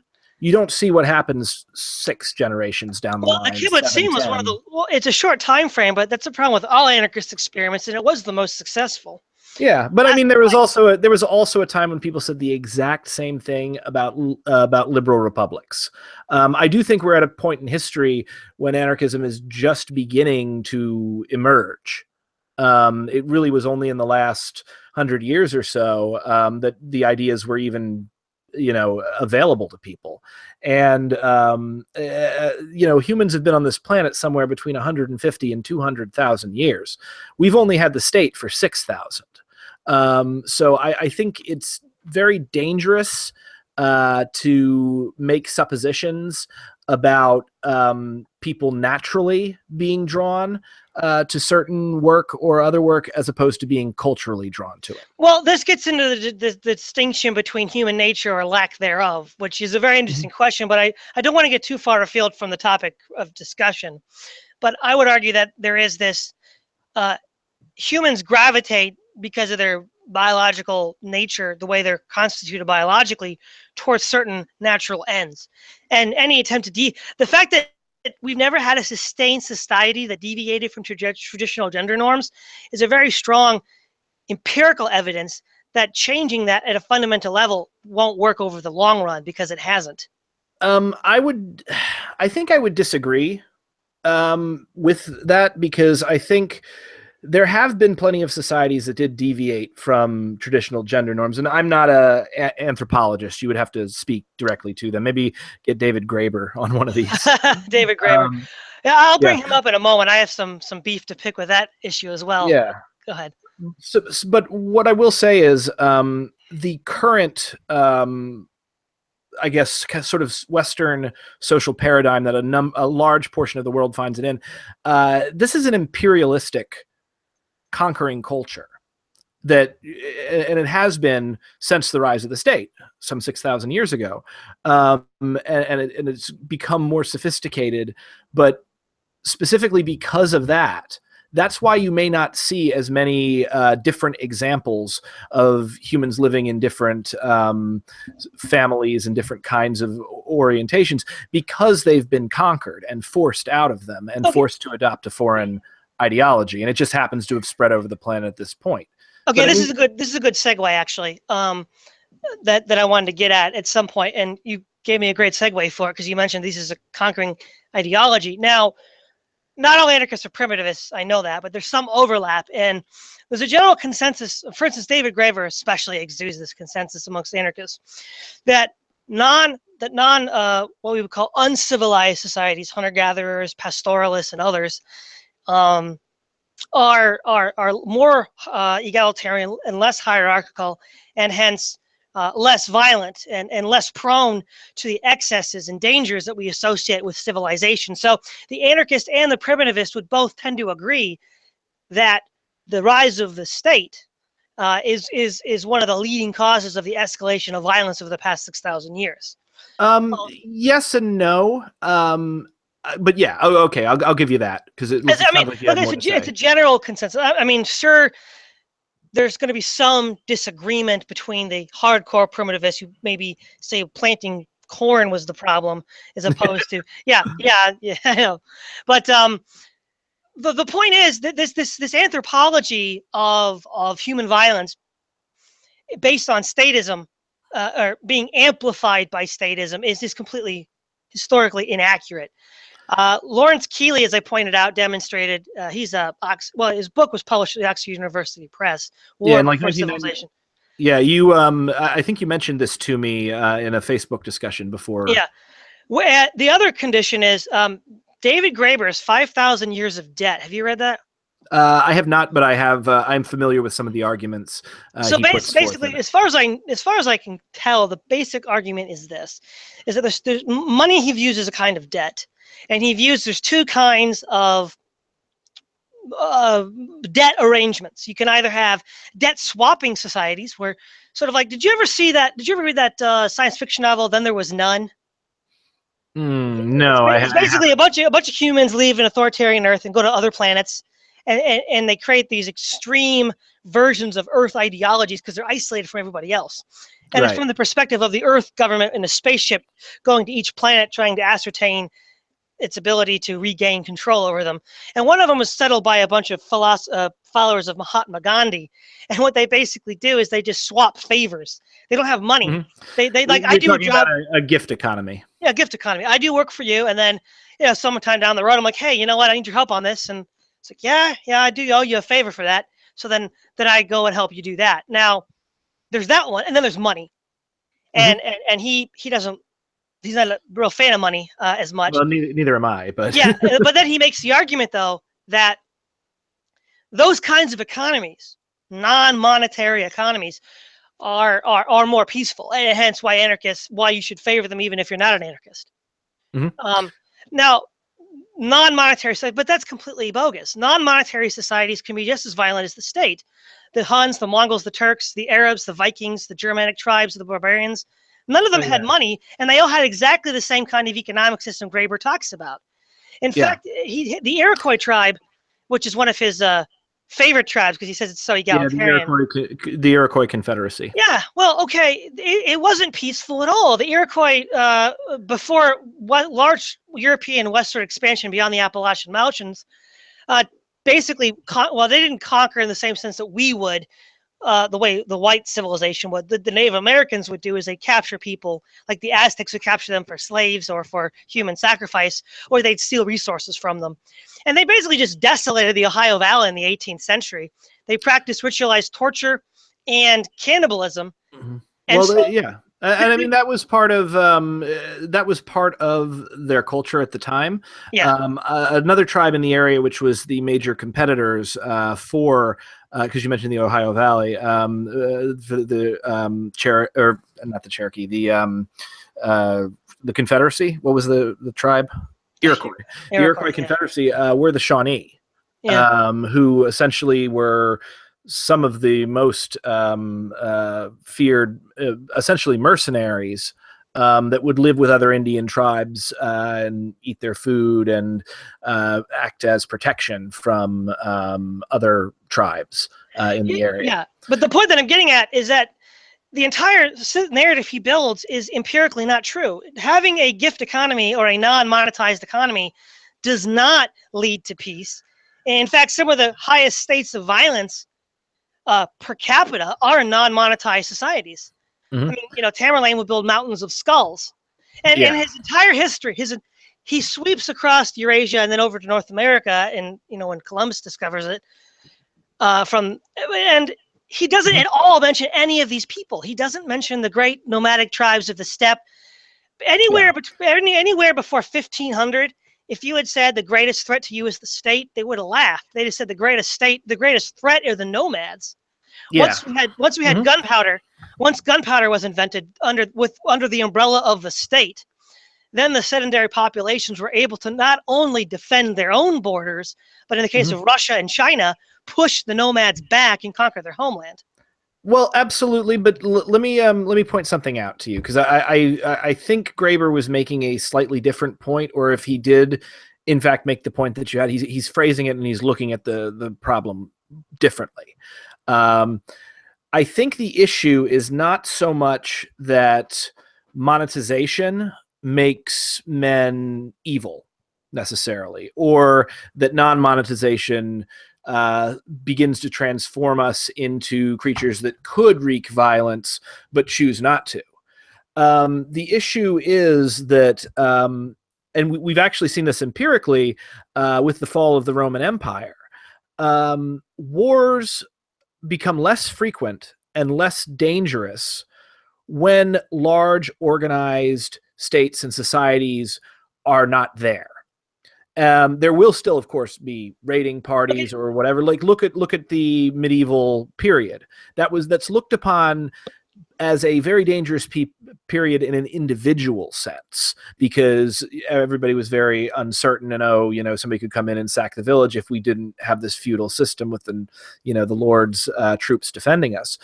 But then also look at how many fewer people died as a result of major wars during the Middle Ages. And you'll find that the death toll before the fall of the Roman Empire was higher, and the death toll after. Well, yeah, but hold on a second. That's because populations collapsed after the trade routes fell. The city of Rome at its peak was 1 million people around 200 AD, and it shrunk to 50,000 by the time it was reconquered in the 6th century by Justinian. So that could just as easily be accounted for by the fact that populations drastically reduced. What's a more important figure is the per capita. And of course, the per capita explodes. If you were living in Roman Gaul in the year 200, yeah, but of course the per capita explodes. The population shrunk, so any and everything that would affect people per capita would explode. Yeah, but that's what I mean, though. The idea that less people died in the Middle Ages. What you have to demonstrate that the collapse of the state apparatus. Well, we have a 100% mortality rate for all people in all ages. Less people died in No. What I mean violent deaths is due to war and aggression. Yeah, you'd have to have the same kind of population levels of the Roman Empire throughout the Middle Ages to then see if the same amount of people were being killed by these raiding, marauding bands. But since the population is so widely different, I don't think that's an extrapolation. My point being in this is that when you remove the ability to concentrate wealth and power in very specific and very few hands, you remove the ability to have these massive wars and conflicts like World War I, World War II. The nuclear arsenals would not have been created at all without the state and without these two states and major empires getting ready to scrap. So it's not so much that people become better. It's that it becomes harder to organize them in this specific way. Okay, let me rephrase the objection. I'm not arguing under the assumption that David Graeber thinks people are better. What I'm assuming is that David Graeber assumes people are basically the same in either situation, but that in the non-monetized economy, there's various incentive structures that would mitigate against the escalation of violence to catastrophic levels. And that is absolutely not true. I mean, Genghis Khan and Attila the Hun and Tamerlane killed millions of people. In fact, the bloodiest war in Chinese history prior to the Sino-Japanese War. Well, actually, no. The bloodiest war actually was the rebellion in the 19th century in the Qin dynasty. There was the rebellion by that Christian group in China, the Taipings. But prior to the Taiping Rebellion, the most bloody war in Chinese history was the An Lushan Rebellion in the 8th century, which was basically China, much like the Romans before them, had barbarians guard the frontier. Big mistake, because the barbarians was, wait a minute, you're paying us to fight out the other barbarians at the frontier, so why don't we just take the money from you right now instead of waiting for you to pay us? And that's exactly what he did. And something like 30 million Chinese died. And even some of the so the amount of bloodshed, if you control for technology, because it was controlled in the 8th century, technology for the state. The only thing the nomads didn't have was siege weapons. That took a lot of development and infrastructure to have. But other than siege weapons, they had pretty much everything else. And the nomads who had the non-monetized economy were by far, far more violent than their state rivals. You had any I would say this is a conversation you should probably have with Graeber specifically. Yeah, probably. This is kind of, somewhat out of my depth. Sure, but I'm just saying, though, that, there's this idea that if someone's an expert in one area, they're going to be good in another. So David Graeber's an anthropologist, and of course, Noam Chomsky is a scientist. But the fact, a linguist, yeah, a linguist. But the problem is, being a good anthropologist does not mean you're a good historian. And there's lots of generalizations and you feel that he hasn't been a good historian in this exactly, because that's that's what I got my degree in. I got my degree in history, and I studied on my own a lot the nomadic tribes of the steppe, because I found them fascinating, and they were extremely violent. If they weren't fighting the Chinese or settled peoples, they were fighting each other. Yeah. What I will point out, though, and this is kind of one of the annoying little tricks of history, like you mentioned the Vikings early on. And what we now know about the Vikings from archaeological evidence, as opposed to a lot of the previous writings, the Vikings were not nearly the marauders and essentially the nation of warrior thieves that we were told they were from a lot of our histories, specifically because the Vikings made the mistake of raiding monasteries, where the only people who could write were in those monasteries, and those people who were raided and specifically given a very limited vision of Viking society created the modern historical understanding of the Vikings. So it's not, in my opinion, necessarily unsurprising that people who organize themselves in such a way would paint and would record the fact that another society which was not like them would be these marauding barbarians who did all these terrible things. Well, sure, we could always, if we consider personal bias, but unless somebody wants to argue there is a conspiracy from China to Lindisfarne, that the sedentary peoples uniformly from China to England all viewed these nomadic people from either the steppe or the desert or the great white north, the tundra and the forests of Scandinavia and Germany. Yeah. It's all uniform, because these people, see, here's the problem. If you have limited, there's a conspiracy on the part of the winners to make themselves look good and to make their enemies look bad. Well, I mean, if you want, but that's where credulity breaks, though. I think that's really hard to sustain that over 2,000 years and all sorts of different cultures, from Europe to China. But once again, by necessity, the histories that we get are always from the winner. It's always from their point of view, and I'm not saying it's not true. No, it does give us pause for consideration. But the other problem is they didn't write anything down, so it's kind of their own fault that we don't have their side of the story. Absolutely. It's one thing if somebody. I think in the end, what we can maybe be about this is maybe we might say that Graeber is perhaps being too charitable in his assumption. I mean, the argument we're essentially having here is Hobbes versus Rousseau about what the state of nature is. The thing is, if you have a history of Eurasia and completely avoid Genghis Khan, Attila the Hun, Tamerlane, the Turks, the Arab conquest, the Viking raids, then that's just phony. It's clearly phony, because that has to be accounted for in the theory, even if it's a wrinkle. You just can't pretend it didn't happen. Certainly, you don't pretend it didn't happen, and of course it happened. But I think humans tend to focus very heavily on the negatives in a situation. It's one of the tricks of our brains, and it's kept us alive as a species for as long as it has. But I think also, and this is kind of my own life experience. In 2006, I hiked the Appalachian Trail, Maine to Georgia. And while I did that, I was fresh out of college. I'd been abused in college for about 4 years straight, psychologically, by those around me. Every time I met people at first, I would be afraid. I would be very, very suspicious of new humans and new towns and things that I'd walked into.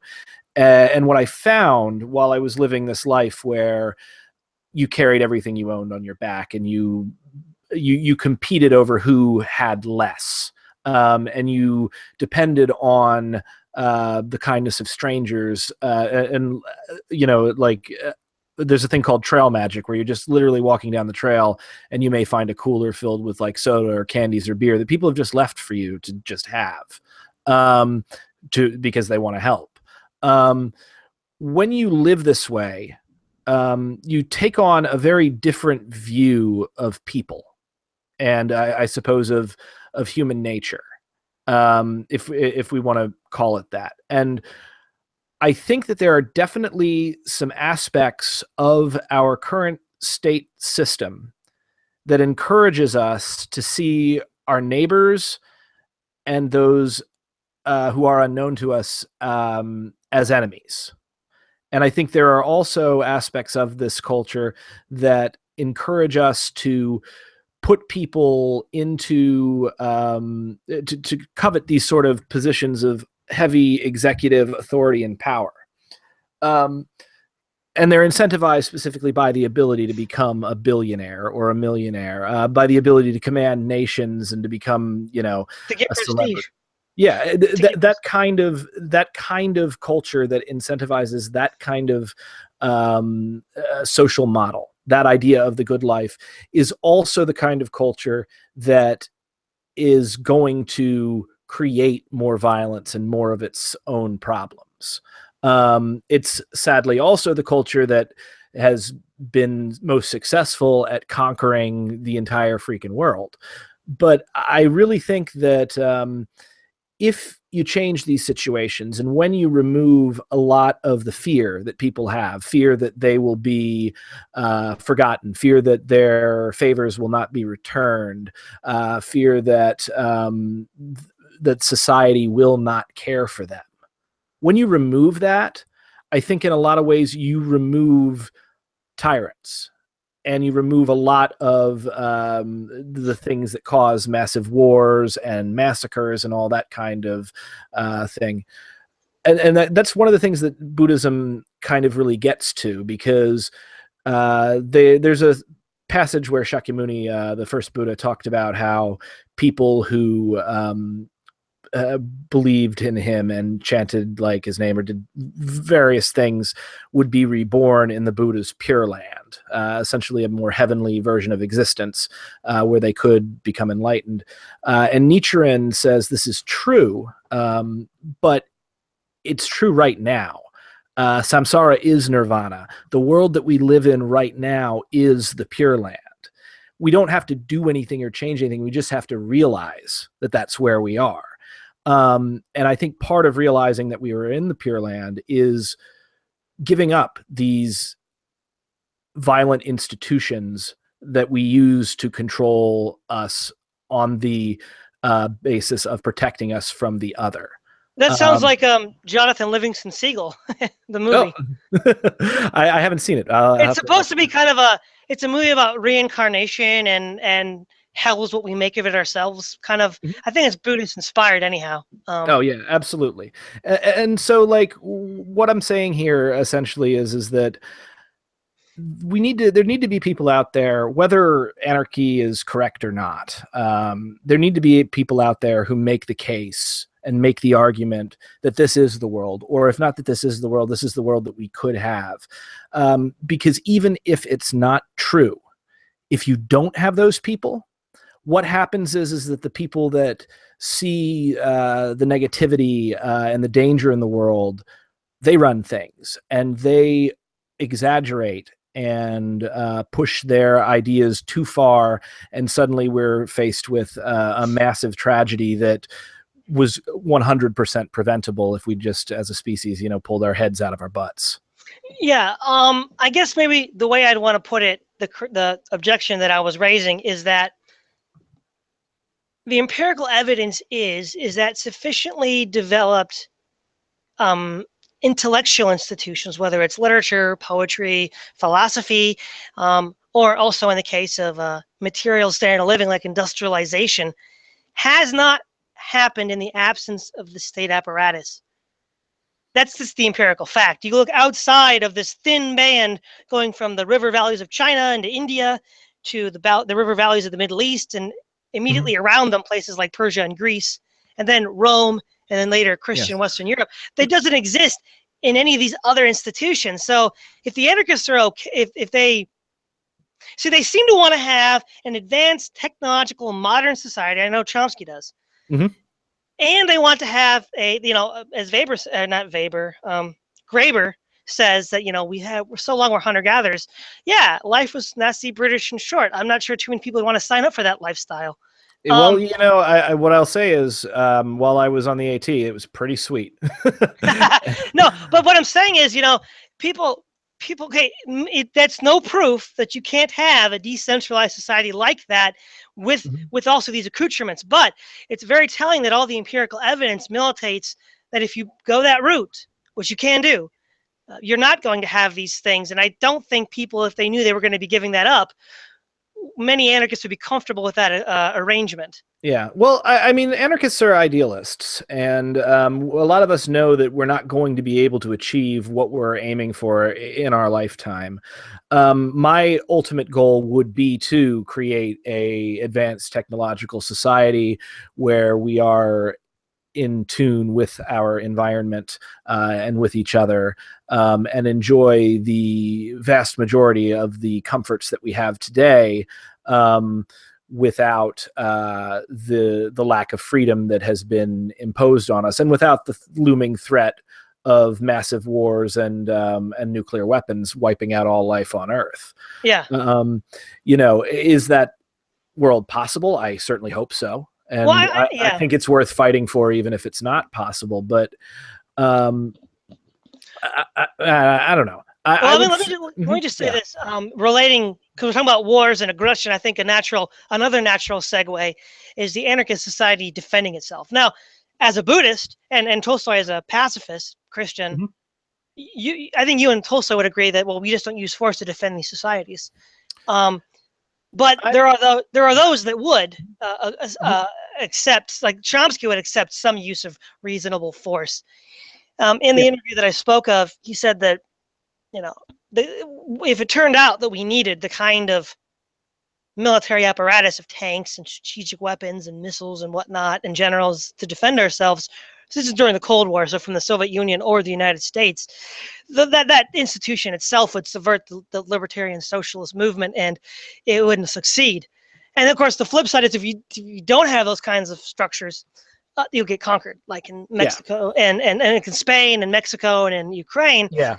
And then which is why what you need is not a revolution within one country, but you need a worldwide revolution that happens more or less at the same time and destroys not just militaries, but other concentrations of power. That's what Marx argued for as well. Yeah. The fact is that could that happen? Maybe, but again, whenever a revolution in thought occurs, whether it's anarchist or religious revolution like Islam or Christianity or whatever, it doesn't matter what kind of revolution, it never happens at once all over the place.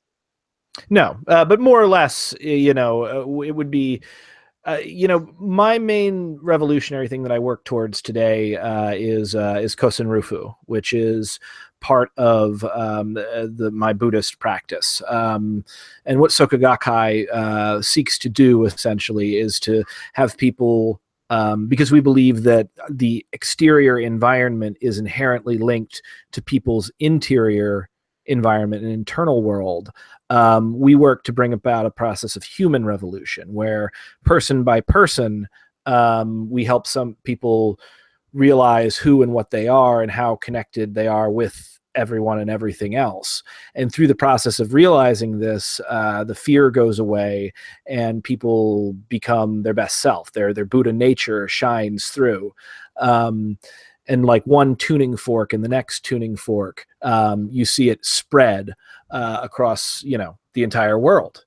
And it doesn't mean that everyone in the end has to be Buddhist, or that Buddhists, or specifically, Soka Gakkai, conquers the world. Yeah, Christianity is a similar idea. The more Christian values are spread, they're contagious. Even if you don't accept the whole package, certain elements of that package are adopted by other people.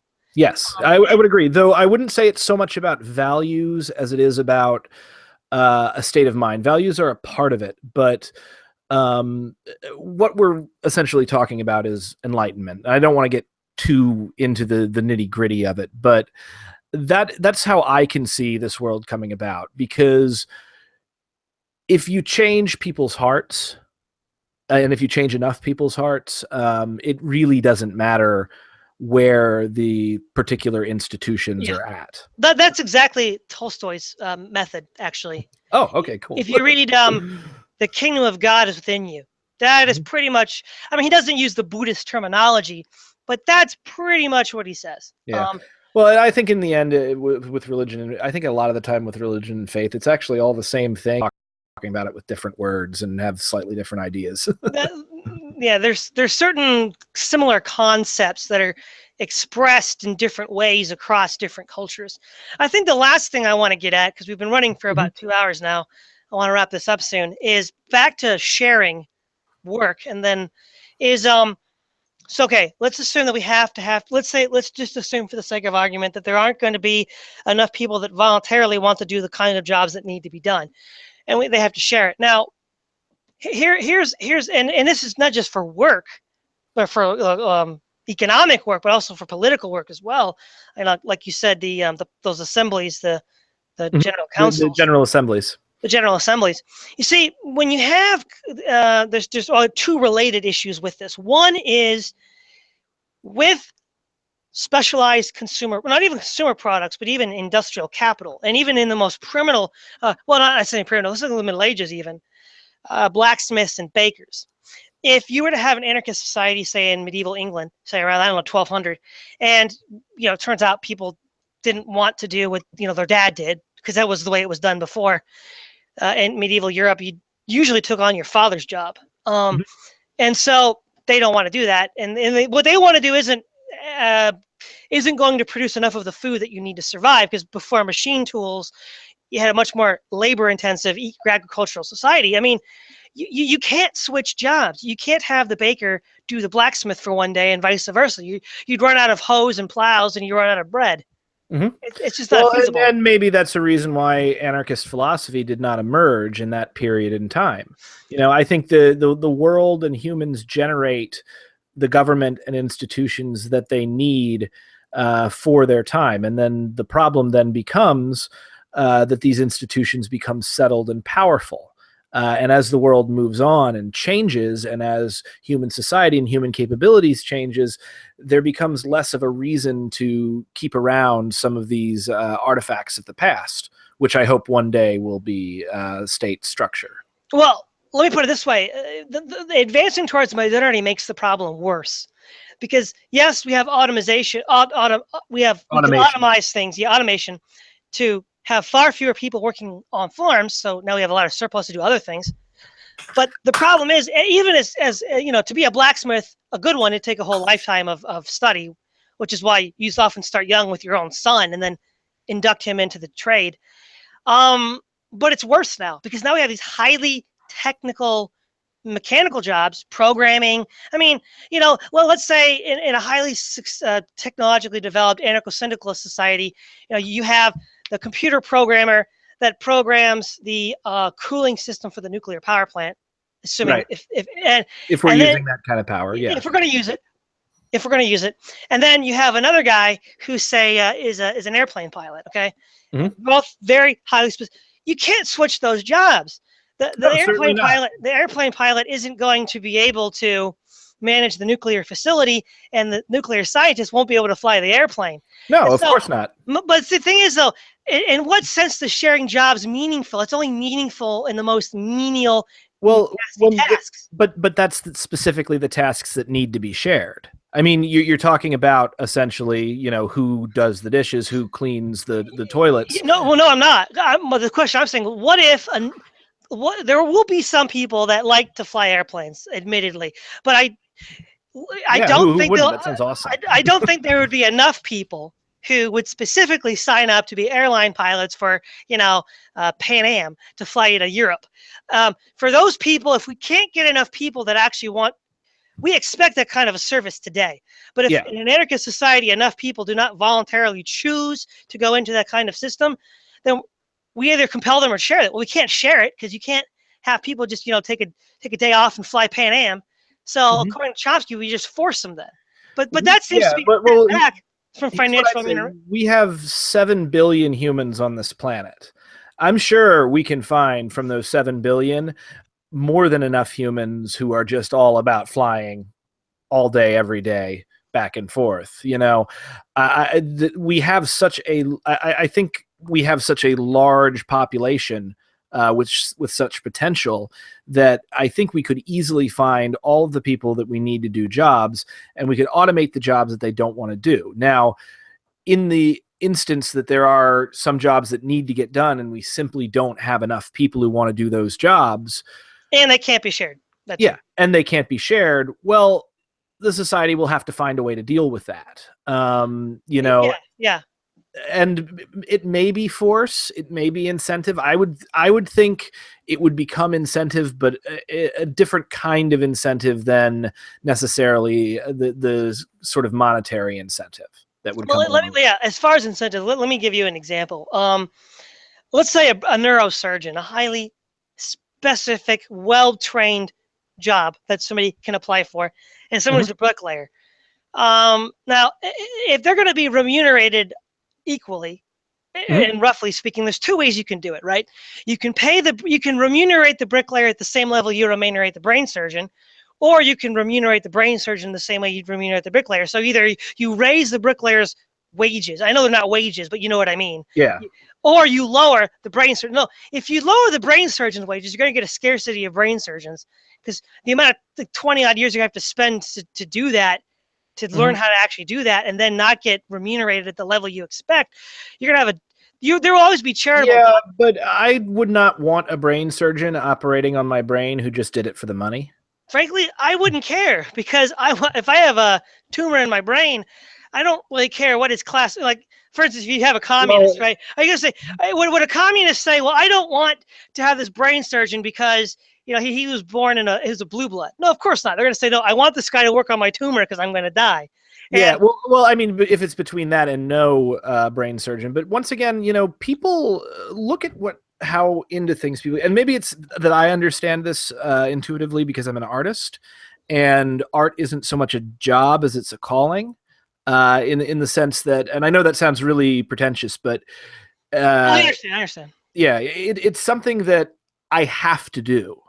If I don't do it, I start to go crazy, and I think of a lot of jobs in that way, and I think that there are a lot. My father's a doctor, and there are doctors out there who want to be the best brain surgeon possible for love of brain surgery, and the money is nice. Love of the patient, or love of the patient as well. Love of the patient, love of the art itself, and I think that there are ways to encourage those kinds of positions that don't result in people becoming billionaires.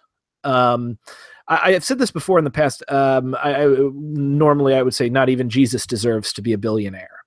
And I put that to the sense of there is no possible contribution to society that can really be worth $1 billion, let alone multi-billion dollars. I think, and a lot of people get mixed up because they don't quite realize how big $1 billion is. Well, also Jesus wouldn't want to be a billionaire anyhow. Of course he wouldn't. Yeah, but yeah, the point being is that you pull, if you had a machine that you could pull a single dollar out of every second, you would have to. I actually calculated this to earn $1 billion by that method. You would have to pull a dollar out of that machine every second of every day with no sleep, no breaks for 32.5 years. That's how many times you would have to earning $1 a second. Which factors out to something like 500,000 a year. That's how you would earn $1 billion. Now I'm 33 years old. And Michael Bloomberg is 74 years old, and the man's worth something like between 14 and 28 billion. You really mean to tell me that his contribution to society is really worth that? I don't think it is. Well, I think what you're getting at is a good point. How much it's something actually worth. Now, that's not quite the objection that I'm having. I'm saying that certain jobs take more skill and effort, more effort to learn how to do, and more skill to do well. And there needs to be a corollary remuneration that corresponds to the effort that they put into learning it. Yeah, I and the effort. completely agree. And so in yeah. that case, the sort of completely egalitarian remuneration you see with it doesn't have to be money. Like I said, it could be status, it could be recognition, it could be other Mhm. forms of remuneration. But however that's remunerated, which is contrary to a lot of egalitarian strands in anarchism, I Mhm. just don't see that working. I mean, yes, Well, you're always gonna have your, keep in mind, equality is not sameness. Some people make a mistake, anarchists and like capitalists alike, that when we talk about being egalitarian, we talk about everyone making the same amount of money, or we talk about everyone having the same, more or less the same quality of life. That's not really what egalitarianism is about. Egalitarianism, at least to me, is about equalizing our social power, our ability to command others and ourselves. And I think that what we should always be looking to do is to spread the power as thinly as possible between as many hands as possible, not because this answer is perfect, but because it's better policy than allowing it to congeal. Because when it congeals, then suddenly we have a huge risk of having a lot of damage done by bad actors within society. So, I mean, I would say, there's smarter people than me, economists or whatever, who I'm sure can come up with ways in which we can either reform our monetary system to where it doesn't create these huge concentrations of power that then go on to take over our government and destroy our communities in the name of a couple of numbers going up in a computer screen. And I'm looking to society to do that. That's not something that's not my skill set. That's not what I can do. But I think that needs to be the direction that we push ourselves in. Because if we don't, if we continue to sort of embrace this kind of 80s hyper-capitalist, Donald Trump, militarist ideas about the world around us, we're going to be a lot less happy. We're going to hurt a lot of people, and we may well wipe ourselves off the planet. Yeah, so I think absolutely. I think if you put in extra work and you do something that's not a lot of people can do and is really, really important to society, you do deserve to be rewarded. And it's a good idea to reward that person more than someone who does something that's a little easier to get done and not quite as necessary. I'm totally fine with that. Okay, well that's some anarchists aren't, and I've argued with those that weren't, and so I'm just anarchism is a big tent. It's true, it is a big tent with lots of different positions. I guess as sort of like the final thing that I want to say before I wrap this up is that if we look at the various manifold forms of anarchism in general, and in specifically this kind that you've articulated tonight, is that let me ask first with a question. If somebody were to say state communism doesn't work, and the arguments they gave were empirical observations of the 20th century, I think you and I would agree that's one valid line of argumentation against state communism. It's not the only possible argument, and there may be stronger ones, but that's one valid argument.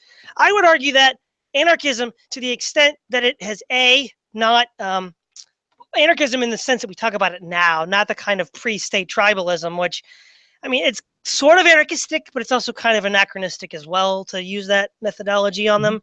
But in the modern sense of anarchism, since we have not seen it persist through time or over a large geographic region through time, I think for similar reasons to rejecting state communism, one is within the bounds of reason able to make the argument that since it has not yet, I mean, maybe sometime in the future, it does change, and then that would be justification in its favor. But at the moment, that's a big negative that's weighing, I think, on the scales of the coherency or viability of anarchism, and also the difficulty of defining terms. I mean, we have agreed on a set of terms, but like I said, anarchists do not have a good time defining terms clearly that can be universalized. And that's a real problem as well for a coherent ideology. It has to have universalizable, not in the sense of enforcement, but in the sense of application. And the problem with that also is that there's a lot of specifically intended propaganda out there to destroy in the 1984 kind of sense, to destroy the ability to express these ideas. And English, in a lot of times, it doesn't really have a very good vocabulary for this. And I think that's one of the reasons why Chomsky is attracted to anarchism and why he understands it in ways that other people don't. It's because he understands language and how language works. Yeah. Now, what I would say as sort of my closing statement on that is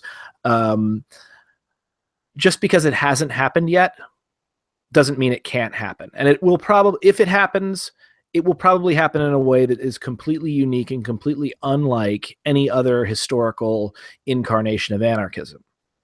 But it'll probably, if it does happen, it probably won't be anything like what Bakunin, Kropotkin, or Emma Goldman even thought it would look like. Certainly, I'm sure there will be huge differences, but I think at the same time, there is a core of the ideology which, as our society becomes more and more free, insists upon itself. And then the final thing I'd like to do is to quickly recite a poem by Khalil Gibran, if that's a possibility. Yeah, that's fine. Go ahead. Okay, and this is from The Prophet. It's titled Work. Then a plowman said, "Speak to us of work." And he answered, saying, "For your work that you may keep peace with the earth and the soul of the earth. For to be idle is to become a stranger unto the seasons and to step out of life's procession that marches in majesty and proud submission towards the infinite. When you work, you are a flute through whose heart the whispering of the hours turns to music. Which of you would be a reed, dumb and silent, where all else sings together in unison? Always you have been told that work is a curse and labor a misfortune. But I say to you that when you work, you fulfill a part of the earth's furthest dream, assigned to you when that dream was born. And in keeping yourself with labor, you are in ultimate truth loving life. And to love life through labor is to be intimate with life's innermost secret. But if you in your pain call birth an affliction, and the support of the flesh a curse written upon your brow, then I answer to you that naught but the sweat of your brow shall wash away that which is written. You have been told also that life is darkness, and in your weariness you echo what is said by the weary. And I say that life is indeed darkness, save where there is urge. And all urge is blind, save where there is knowledge. And all knowledge is in vain, save where there is work. And all work is empty, save where there is love. And when you work, with love, you bind yourself to yourself and to one another and to God. And what is it to work with love? It is to weave the cloth that threads drawn from your heart, even as if your beloved were to wear that cloth. It is to build a house with affection, even as if your beloved were to dwell in that house. It is to sow seeds with tenderness and reap the harvest with joy, even as if your beloved were to eat that fruit. It is to charge all things you fashion with a breath of your own spirit, and to know that all the blessed dead are standing about you and watching. Often I have heard you say, as if speaking in sleep, he who works in marble and finds the shape of his own soul in the stone is nobler than he who plows the soil. And he who seizes the rainbow to lay it on cloth in the likeness of man is more than he who makes the sandals for our feet. But I say, not in sleep, but in over-wakefulness of noontide, that the wind speaks not more sweetly to the giant oak than to the least of all the blades of grass.